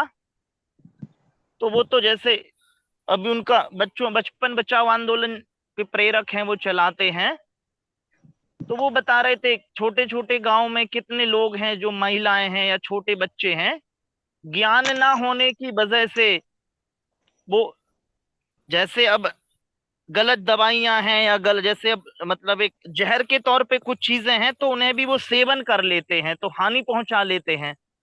तो ज्ञान यहाँ पर अभय की फॉर्मेट में बन जाएगा कि ज्ञान जो है ना वो आपको जीवन रक्षक की तौर पे सामने आ जाता है ना, इसलिए भी वो अभय दान दे रहा है आपको।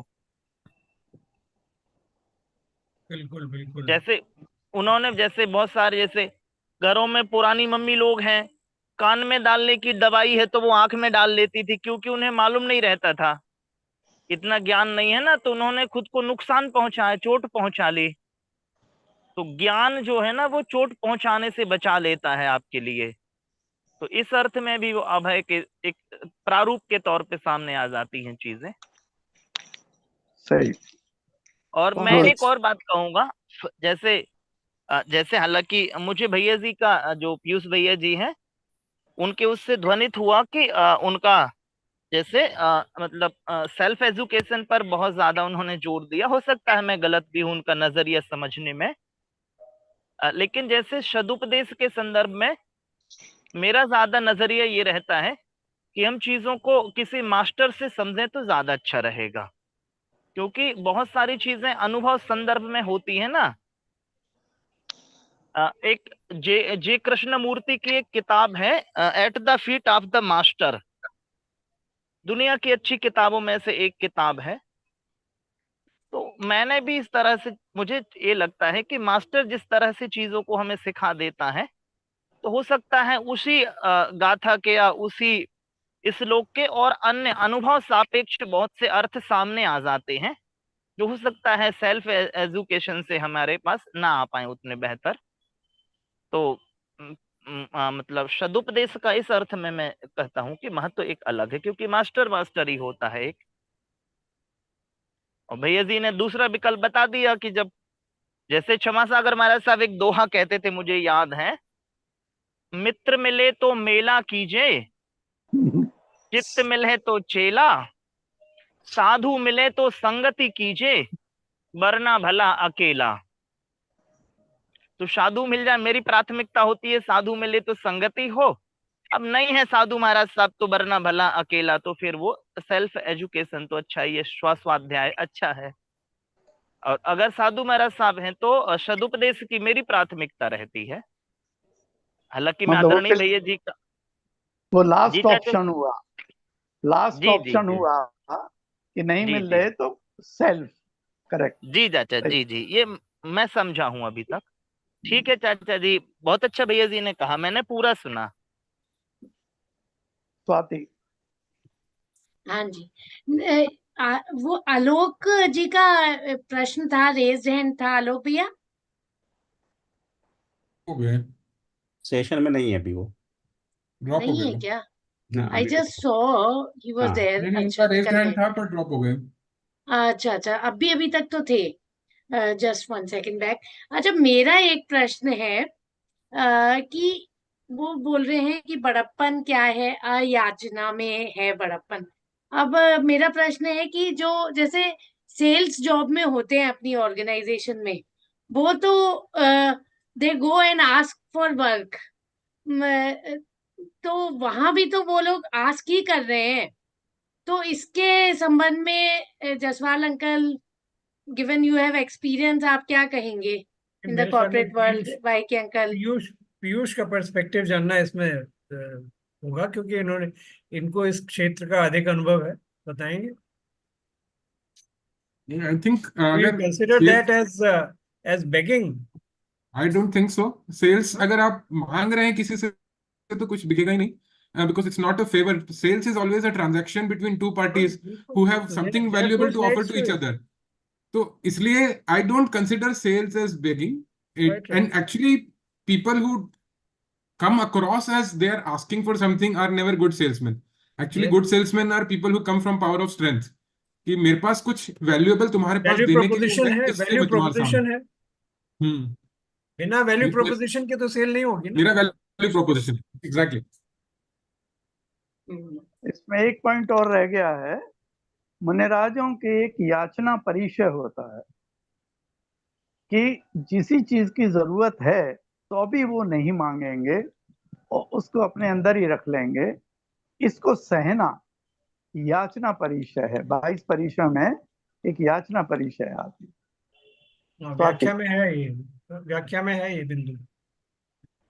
यस, इसके ऊपर मैं एक पॉइंट रखना चाहूंगा। और एक इसी से संबंधित मेरा ये है कि अगर हम याचना ना करें, मतलब इसमें एक पॉइंट बोला गया था कि कर्म सिद्धांत पर विश्वास नहीं होता है।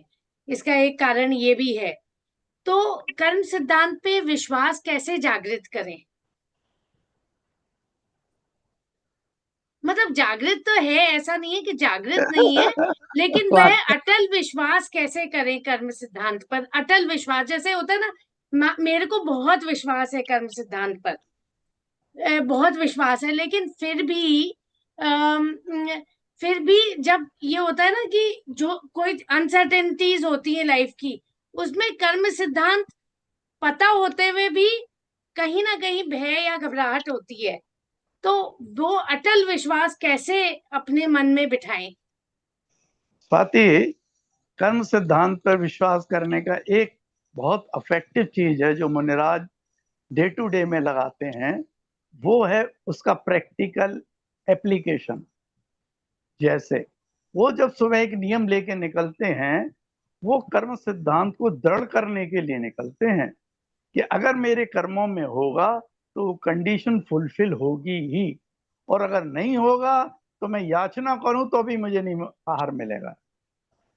इसी तरह जगह जगह वो अपने कर्म सिद्धांत को अप्लाई करते हैं। कल भैया से भी बात हो रही थी कि मुनिराज देखो क्या करते हैं, कर्म सिद्धांत पे ऐसे ही चल देते हैं, उठ के रोड पे चले जा रहे हैं, कई दफे तो अकेले चले जाते हैं। ये नीलेश भैया और महाराज जी तो जी कितने सैकड़ों किलोमीटर की यात्रा इन लोगों ने अकेले की होगी, लेकिन कर्म सिद्धांत पर विश्वास करके कि अगर मेरे कर्म में नहीं लिखा हुआ कोई एक्सीडेंट होगा ही नहीं, बस हाँ थोड़ी सावधानी तो मैं बरतूंगा, तो उसके बाद कर्म सिद्धांत पे छोड़ दूंगा।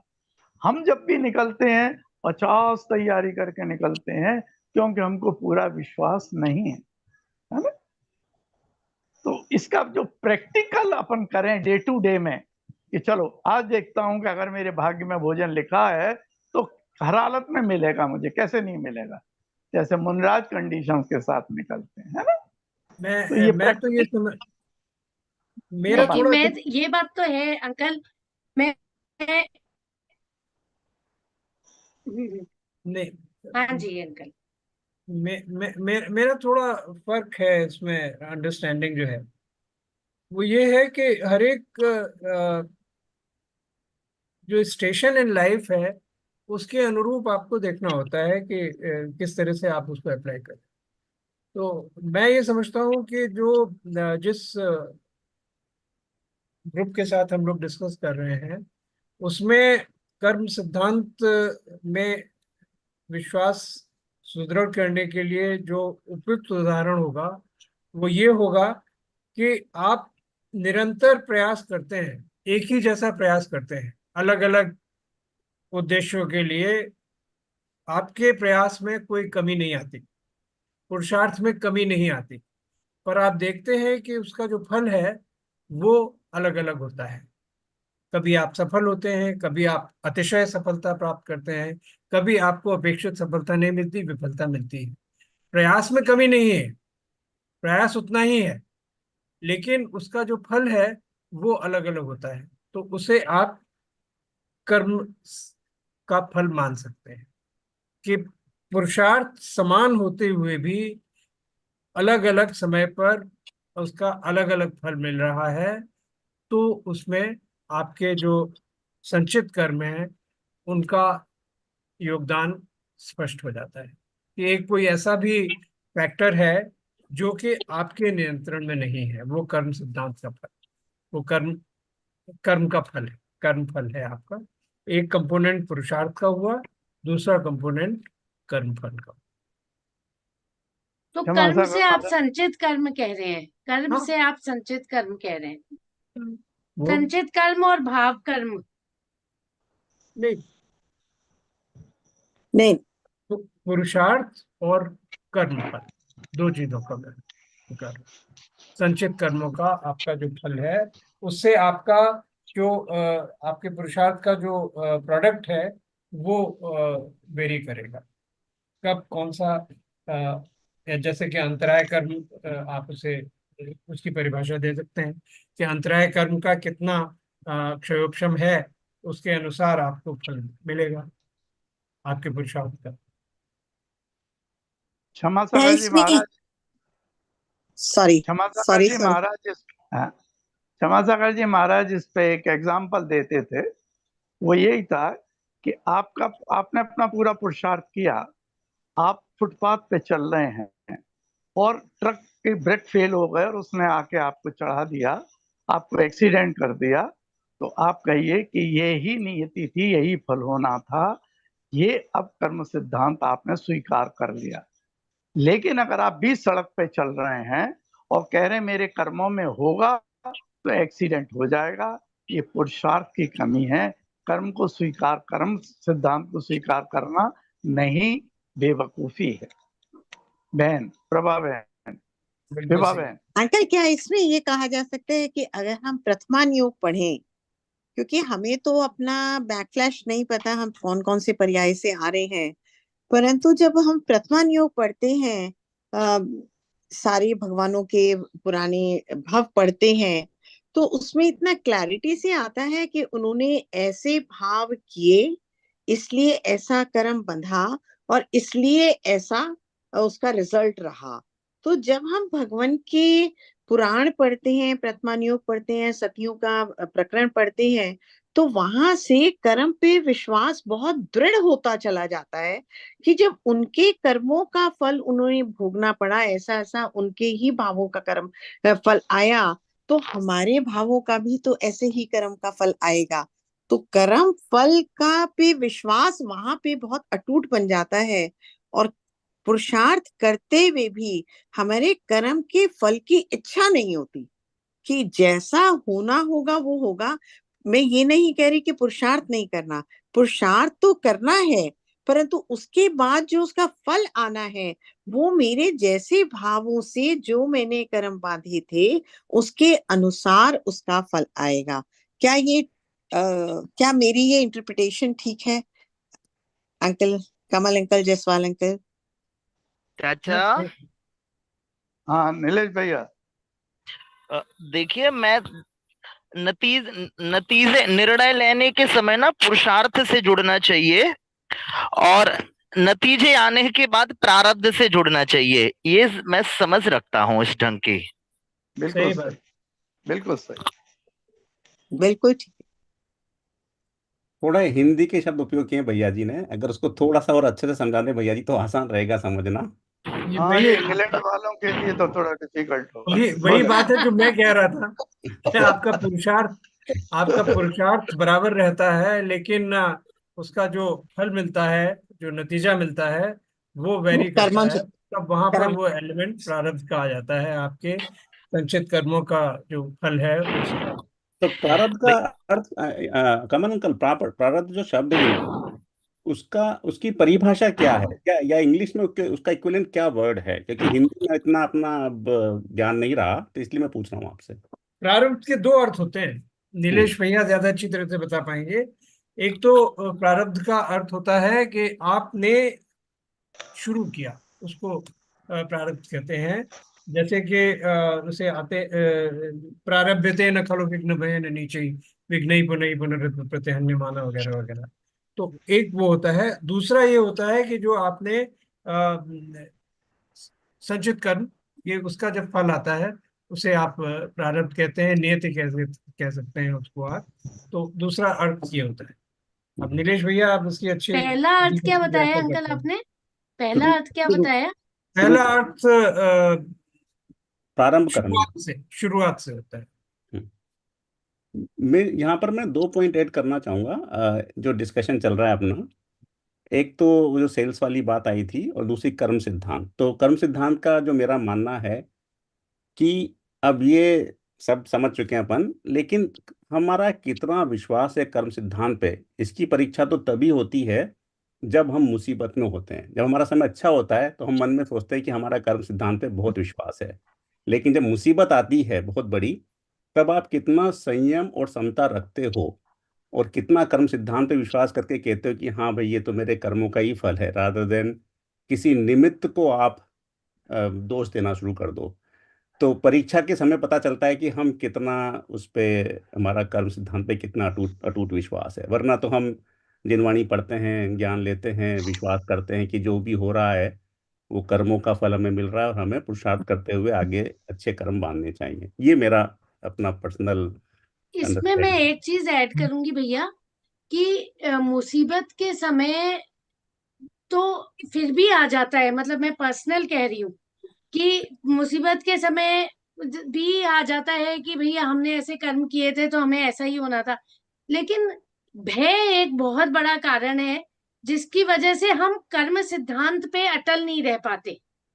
जो हमारे अंदर भय है, उस भय से क्या होता है कि कई बार हमें पता है कि हम गलत कर रहे हैं, लेकिन हमें उस भय से ये लगता है कि भैया ये गलत करके, क्योंकि भयभीत है कि भाई इस चीज के लिए करना है, जबकि पता है कि कर्म सिद्धांत के अकॉर्डिंग वो नहीं आता।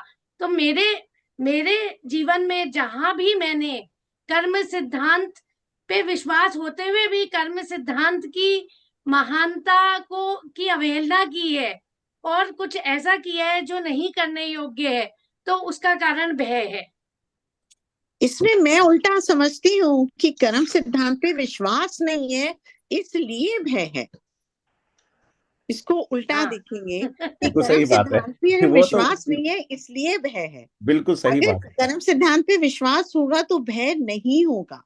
और वो वही कभी जाएगा उसके पे नहीं। अटल विश्वास कैसे हो, इसीलिए मेरा क्वेश्चन था पहले कि उसका बस उसका ये मतलब उसका उसका उत्तर बहुत सिंपल है। हम सांसारिक जीव हैं, अभी हमारे 18 दोष गए ही नहीं है भाई, उनमें से एक दोष है वो हमेशा रहेगा। उसके लिए आप केवल ज्ञान प्राप्त करें और हरियंत भगवान बन जाए, भय चला नहीं, जाएगा। परंतु प्रथमा स्वाति योग को मैं पढ़ाई करना बहुत हेल्पफुल है कर्म सिद्धांत पे विश्वास लाने के लिए, बहुत बिल्कुल ज्यादा हेल्पफुल है।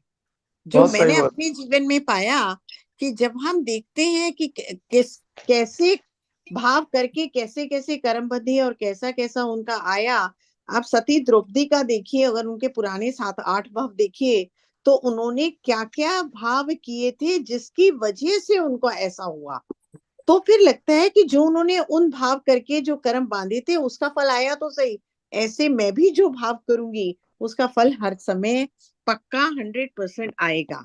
उत्कर्षण अपकर्षण छोड़ दीजिए कि वो अपने भावों से उन कर्मों में उत्कर्षण अपकर्षण हो जाता है, परंतु उससे मेरे को तो मतलब मेरी लाइफ में बहुत फर्क पड़ा उससे।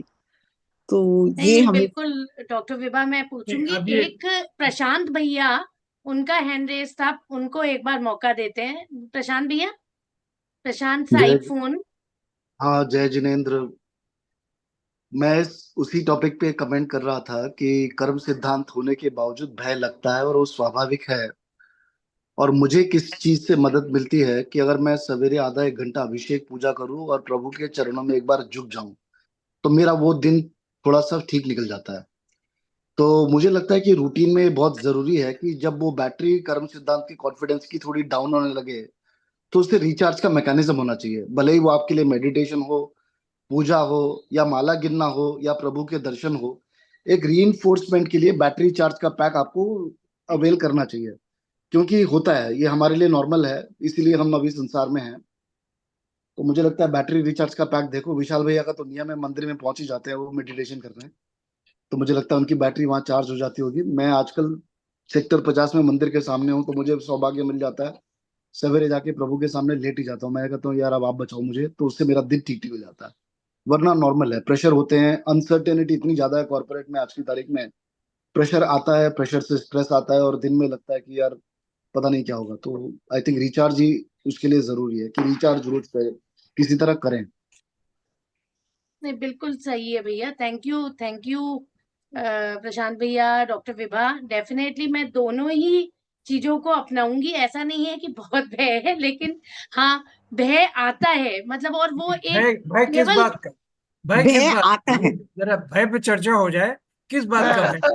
नहीं, भय भय जो है ना, प्रशांत भैया ने जैसे टच किया, कॉर्पोरेट लाइफ में जैसे आपके टारगेट होते हैं, वो टारगेट पूरे होंगे कि नहीं होंगे उसका भय, तो वो एक भय है जो आपको रहता है कि भाई वो, तो अब उसको कैसे, मतलब मैं ये जानती हूँ कि कर्म सिद्धांत में एक बार जैसे ही मैं कर्म सिद्धांत की ओर दृष्टि डालती हूँ, तो वो भय खत्म होता है। मतलब वो भय रहता ही नहीं कि वो तो कर्मों में जो होगा होगा, तो वो तब के लिए चले जाता है। बट नॉर्मल सेंस में अगर हम रहते हैं, तो वो जैसे, मतलब पर्सनल लाइफ में ऐसा कोई भय, मतलब हर किसी की अपनी लाइफ होती है, लेकिन ये कॉर्पोरेट लाइफ में ये वाला जो एक होता है वो मैं सभी में देखती हूँ। देखिए, 7 प्रकार के भय बताए गए हैं, आप तो जानते हैं ना, 7 प्रकार के भय होते हैं। हाँ जी। तो एक तो उसमें सबसे पहले आता है इहलोक भय, हम्म। यानी जिस संसार में आप रह रहे हैं इसलिए तो उसमें किस तरह के भय होते हैं। एक तो इष्ट वियोग। अनसर्टेनिटी। हाँ, इष्ट वियोग, कि जो आपको जिससे आप स्नेह करते हैं, जो आपको पसंद है, उससे आप अलग हो जाएं। इस बात का डर रहता है। दूसरा, अनिष्ट संयोग का, कि जो आप नहीं चाहते उससे आपका इत्तेफाक हो जाए, उसका संयोग हो जाए। तो ये आप कॉर्पोरेट लाइफ का आप जो डर बता रहे हैं वो अनिष्ट संयोग का है, कि आपने टारगेट पूरा नहीं किया, ये एक अनिष्ट है, तो ये न हो जाए, तो ये इसमें आया। तो ये तो इहलोक भय है। एक परलोक भय होता है लोगों को, कि अब यहाँ पर जो किए हैं उसका खामियाजा वहाँ कभी उठाना पड़ेगा, है ना। तो कैसी गति बनेगी, क्या होगा, खास करके जब अंतिम समय निकट आता है, तो तब वो परलोक भय भी बड़ा डर लगने लगता है। फिर एक मृत्यु भय है, जो कि जीव मात्र को होता है। फिर एक आकस्मिक भय है, कि जैसे आप पता नहीं क्या है, लेकिन कुछ कुछ अनिष्ट है, कुछ अप्रिय है, जो कि हो सकता है, पता नहीं आप, यानी इनकोएट फियर है, जिसको कि आप आइडेंटिफाई नहीं कर सकते कि क्या है, लेकिन कोई एक्सीडेंट हो जाए, कुछ हो जाए, तो वो आकस्मिक भय है। फिर एक वेदना भय होता है ना, शारीरिक पीड़ा या मानसिक पीड़ा, इसी तरह का। अगुप्त भय होता है, कि राज खुल गया, यानी आप किसी इनसिक्योर जगह पर न पहुंच जाएं, कोई घुस ना आए आपके घर में, ये अगुप्त भय है। एक आरक्षा भय है, जबकि आप इनसिक्योर फील करते हैं भांति भांति के। तो ये 7 प्रकार के भय बताए गए हैं। और इनसे बचने का एक ही तरीका है, वो ये है कि जिन वचनों पर अटूट विश्वास, और जिन वचनों में कर्म सिद्धांत भी है, और कर्म सिद्धांत के बारे में बड़ी विस्तार से चर्चा हो गई है। तो सभी प्रकार के भयों की से अगर आपको निजात पानी है, उनसे निवारण करना है, तो आप जिन वचनों पर अपना विश्वास सुदृढ़ करें, तो आपके भयों की उससे तो मुक्ति अंकल, मिलेगी। इसमें fear of unknown and fear of losing out और फियर ऑफ हाँ। लेफ्ट आउट, ये यस। किस कैटेगरी, क्योंकि मेरे को लगता है कि हम ज्यादातर इन दो फियरों से, मतलब जो सात आपने हाँ भय बताया वो तो बिल्कुल सही बात है, पर हम नॉर्मल लाइफ में फियर ऑफ अननोन की, अगले पल क्या होगा, मेरा टारगेट पूरा होगा कि नहीं होगा, मेरे सेल्स अचीवमेंट होंगे कि नहीं होंगे, फियर ऑफ अननोन है वो। और दूसरा फियर ऑफ लेफ्ट आउट या लूज आउट होता है कि आप एक ग्रुप से जुड़े हुए हो, आपके समाज में कोई खास आपके जान पहचान के लोग हैं, उनके साथ आपको अच्छा लगता है, पर आपको डर लगता है कि कहीं मेरे मुंह से ऐसे वचन निकल गए, या मैंने ऐसे कुछ कह दिया, या मेरी कोई हिस्ट्री है, पास्ट हिस्ट्री जो किसी को नहीं पता है, कहीं मैं उनसे उन सब नहीं निकल जाऊं, या वो मेरे बारे में क्या सोचते हैं, मेरे बारे में क्या अच्छाई बुराई करते हैं मेरे पीछे से। तो वहाँ एक डर रहता है कि ये इस ग्रुप से मैं निकल नहीं जाऊं। तो मुझे लगता है कि आज के कॉन्टेक्स्ट में, प्रोफेशनल लाइफ में फियर ऑफ अननोन, और हमारी मॉडर्न कॉन्टेक्स्ट लाइफ में फियर ऑफ लूजिंग आउट और लेफ्ट आउट, ये दो बहुत बड़े, क्योंकि फियर ऑफ अननोन में तो डर है, लेकिन फियर ऑफ लूजिंग आउट में डिप्रेशन है एंड रिजल्ट, कि व्यक्ति डिप्रेशन में जा सकता है जब वो अकेला पड़ जाता है, क्योंकि वो बता नहीं पाता किसी को, और अकेला ही सोचता रह जाता है। तो ये दो चीज मैंने देखी है लोगों के साथ, और ये मुझे फील आता है कि इस तरह के अननोन्स जो हैं, या फिर लूजिंग आउट के जो फियर हैं, वो बहुत बड़े हो गए हैं आज के ज़माने में। इसकी वजह से सोशल मीडिया में इतना ज़्यादा इन्फ्लुएंस है कि हर कोई अपने को अच्छे से अच्छा दिखाना चाहता है सोशल मीडिया पे, कि वो हमेशा खुश है, उसके पास बहुत अच्छी चीज़ें हैं, क्योंकि वो दुनिया में ऐसे पीछे नहीं छूटना चाहता, चाहे वो चीज़ कितनी सच और गलत है, वो इंडिविजुअल को ही पता है। तो ये दो जो भय हैं, उसको अपन किस कैटेगरी में रखेंगे इन 7 वाली कैटेगरीज में? और मेरा मेरा जो पॉइंट है कि ये 2 भय हैं जो कि सबसे ज्यादा हमको सताते हैं, और इनसे जीतने के लिए एक ही तरीका है, वो कर्म सिद्धांत, और कोई तरीका नहीं है। नहीं, एक एक और भी इसमें पर्सपेक्टिव की भी बात होती है कि ये जो आपने फियर ऑफ मिसिंग आउट या फियर ऑफ लूजिंग आउट की बात कही, तो ये डर कब ज्यादा सताता है? ये डर तब ज्यादा सताता है कि जब आप अपने को अपूर्ण मानते हैं।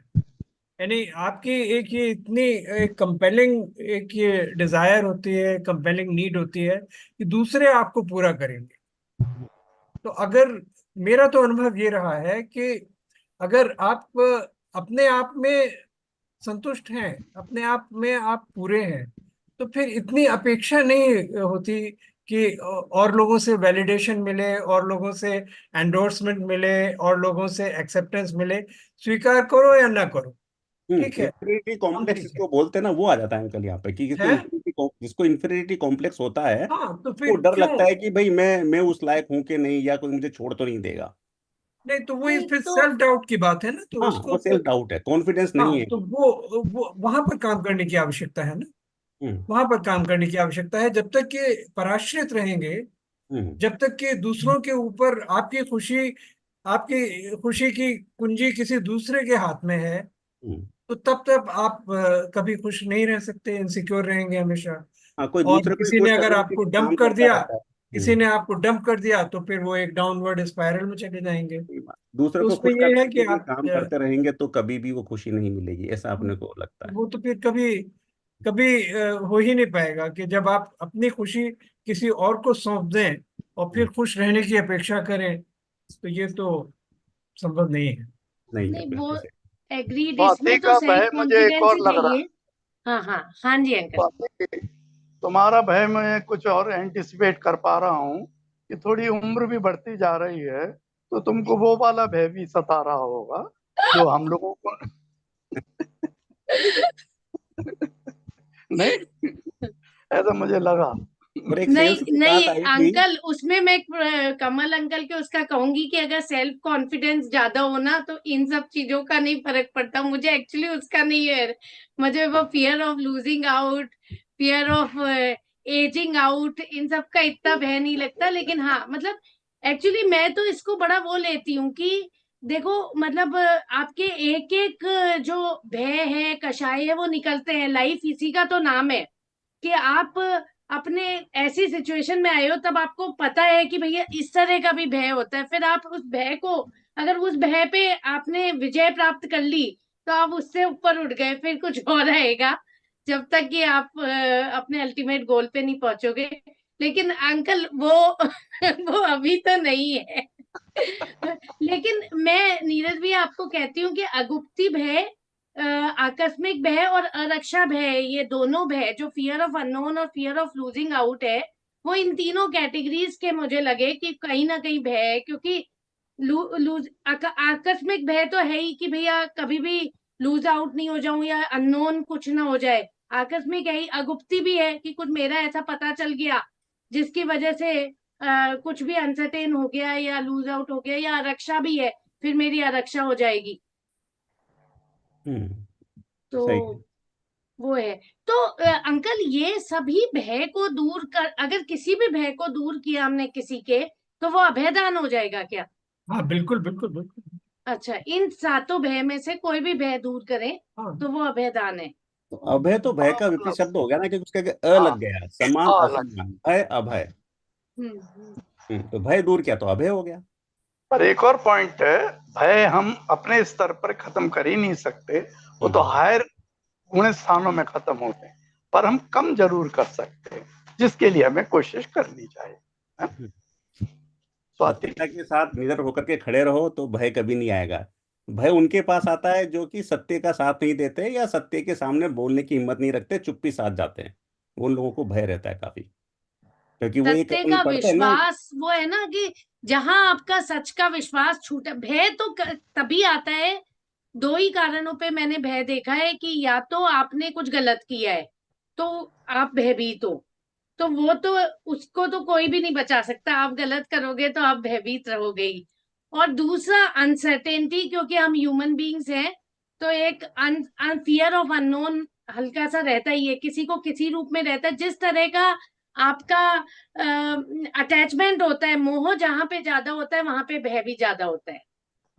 इसमें मैं ये समझती हूँ कि जितना हमें मान होता है, उस मान को के ऊपर कुछ गलत ना हो जाए, जो आज मेरे को आप समझ रहे हैं कल मुझे उतना ना समझें, तो वो भय बहुत ज्यादा होता है। ऑर्गेनाइजेशन में जो लोग मेरे को जितना समझ रहे हैं, अगर मेरा ये दिख गया, ये ऐसे हो गया, ऐसा ना हो जाए, वैसा ना हो जाए, तो जहां जितना मान है उतना ज्यादा ऑर्गेनाइजेशन पर्सपेक्टिव से, फैमिली पर्सपेक्टिव से उतना ज्यादा भय होता है। परंतु अगर मैं सेल्फ सेंटर्ड हूँ, अपने self centred not from that point of view कि मैं किसी का नहीं चाहती हूँ, अगर मैं अपने आप में अंदर में सेटिस्फाइड हूँ, तो वहां भय कम होता है। इसमें इससे भी आगे बढ़ूंगी मैं डॉक्टर विभा। मान लीजिए हमें दूसरों का भी नहीं है कि हम अगर फेल हो गए तो दूसरे क्या कहेंगे, वो भी नहीं है, लेकिन हमें अपनी दृष्टि में फेल होना ही मंजूर नहीं है। नहीं स्वाति जी, तो इसमें मैं कहूंगी, चाहे आप माने या ना माने, हाँ, हमें दूसरे की दृष्टि का भी हमें पकड़ में नहीं आ रहा। नहीं वो दूसरे की दृष्टि का है कि वो लोग क्या होगा, कहेंगे। नहीं वो डेफिनेटली होगा, लेकिन उसके साथ साथ खुद की दृष्टि का भी है कि, तो वो है थोड़ा सा। क्योंकि मैंने अपने में भी अपना मान कर रखा है ना कि मैं इस लेवल की, तो और हाँ, वो उससे लेवल अपना कम हो मान है, जाएगा। हाँ, स्वमान ही है। तो ये मान कषाय है, बहुत जबरदस्त चीज है। तो ये तो बाकी जैसे कहते हैं ना, मान वैसे लोग को पाप का बाप बताया गया है, पर प्रैक्टिकली हम ढूंढे तो मान हमें पकड़ में नहीं आता। तो ये स्लो पॉइजन कहना नहीं चाहिए, बट ये ऐसी चीज है जो पकड़ में भी नहीं आता, और इससे हमारे पाप बंद बहुत बनता है। इसके कारण हम बाकी चीजों में अग्रसर हो जाते हैं, जो हमें पता नहीं चलता, उस मान को पाने के लिए। मनुष्य पर्याय में तो मान की प्रमुखता है ना। बहुत ज्यादा है। और जिसको मजे की बात है, हम पकड़ नहीं पाते। कम से कम क्रोध को पकड़ के कहते तो हैं कि ये गलत है, मान ये को हम गलत ही नहीं कहते, ये उसका पोषण करते हैं बराबर। उसको पोषण करते हैं। तो उससे तो ये मीठा जहर, मतलब मेरे मुंह से अंदर से निकलता है कि ये तो मीठा जहर है, जो अंदर ही अंदर हमें कर्म बांधता ही चला जा रहा है। तो मान बहुत बड़ी चीज है, बहुत खराब चीज है। बट बहुत ही अमेजिंग डिस्कशन रहा आज का। तो अब हम 9:36 हो चुके हैं, तो I believe we can wrap the session. अगर किसी का कोई क्वेश्चन है तो we can take up, otherwise we can wrap it up. मैं दिलवानी स्तुति प्ले कर दूंगा अंत में। हाँ, तो first of all thank you so much. एक सयेशा जैन ने अपना हैंड रेस किया है। I believe she's from the for the first time, so we'll give her a Yes. chance. Just 2 minutes, Hi. everyone. Yeah. Hi. Hi, Hi. Sayesha. जय Yeah. Jinendra जी। हाँ तो जी। मैंने first time join किया है, but मुझे बहुत अच्छा लगा ज्वाइन करके। Although I am at very young age, तो मेरे अपने लेवल के कुछ क्वेश्चंस आए मुझे ये सब सुन के डिस्कशन। तो जैसे बोला गया कि कर्म, तो पर जब आज के जीवन में हम जो कर रहे हैं, तो मतलब ये जो हम अब कर्म कर रहे हैं, तो ये सिर्फ हम फ्यूचर के लिए कर रहे हैं या उसका हमारे प्रेजेंट में भी कुछ रोल है? दोनों में रोल है, प्रेजेंट में भी फ्यूचर में भी। हाँ जी। कौन बोल रही थी? दोनों में ही रोल है। कि कैसे है कि अभी आप जो कर रहे हैं वो आप भाव कर रहे हैं, तो उससे द्रव्य कर्म भी बंध रहे हैं, और जो आप कर रहे हैं उनसे पुराने कर्मों भी उत्कर्षण अपकर्षण हो रहा है। तो दोनों तरह का ही है। दोनों दो तरह के कर्म हैं, जो निर्धारित निकाचित हैं। उन कर्मों में तो कुछ भी नहीं होगा प्रेजेंट भावों से, परंतु बाकी कर्मों में उसमें चेंज आ सकता है। और जो फ्यूचर में हमारे कर्म बंध रहे हैं, फ्यूचर में उदय आएंगे जो प्रेजेंट में कर्म बन रहे हैं, उसमें भी उसका रोल है। दोनों का ही रोल है। तो जैसे मैम क्षमा जो सागर जी महाराज के प्रेजेंट। शब्दों में, बेटी जी क्षमा जी। सागर जी महाराज के शब्दों में, जो हम आज कर रहे हैं उसका असर हमारे जो स्टॉक में है कर्म, उस पर पड़ता है। जैसे मैं अगर अच्छे कर्म कर रहा हूं आज, तो मेरे जो बुरे कर्म हैं उनका प्रेशर कम होता है। और अगर मैं बुरा कर रहा हूँ तो उनका प्रेशर बढ़ता है। तो ये तो हुआ प्रेजेंट में उनका अफेक्ट। और ये तो क्लियर है कि आज जो मैं करूंगा कल को उसका फल मुझे भुगतान मिलेगा। तो इस तरह से दोनों में ही अफेक्ट होगा। पर पुराने इसका वालों कोई पे भी फॉर्मूला अफेक्ट नहीं है करेगा। कि आज जो आपने किया उसका फल कब मिलेगा। वो हो सकता है कि अभी मिल जाए, वो हो सकता है कि बहुत दिनों बाद मिले, वो हो सकता है कि युग युगांतर में मिले।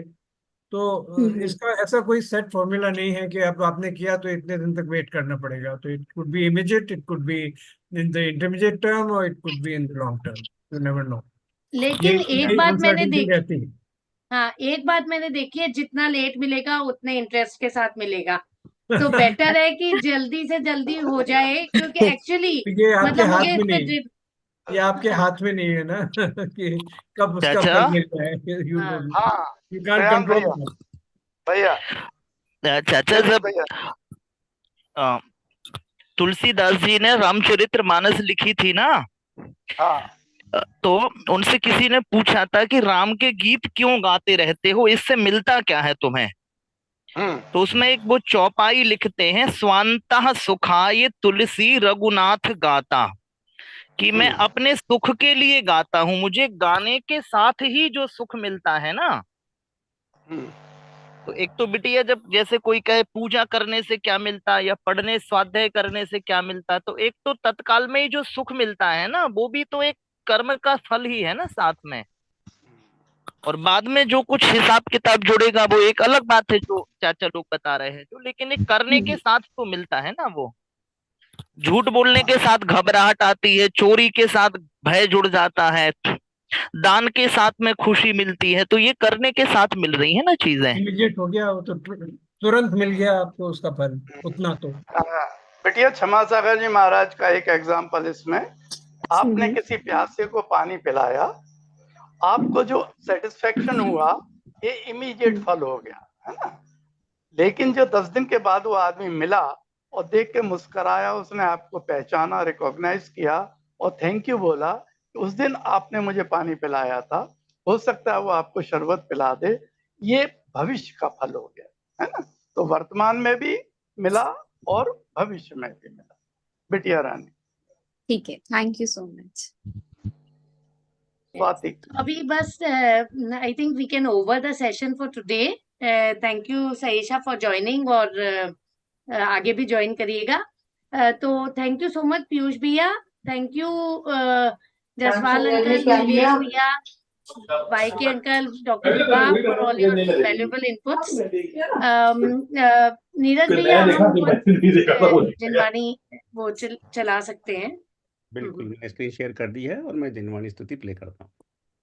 हे जिनवाणी भारती, तो ही जपो दिन रैन, जो तेरी शरणा गहे, सो पावे सुख चैन। जावाणी के ज्ञान ते, सूझे लोकालोक, सो वाणी मस्तक नवो, सदा देत हो ढोक, सदा देत हो ढोक। सभी को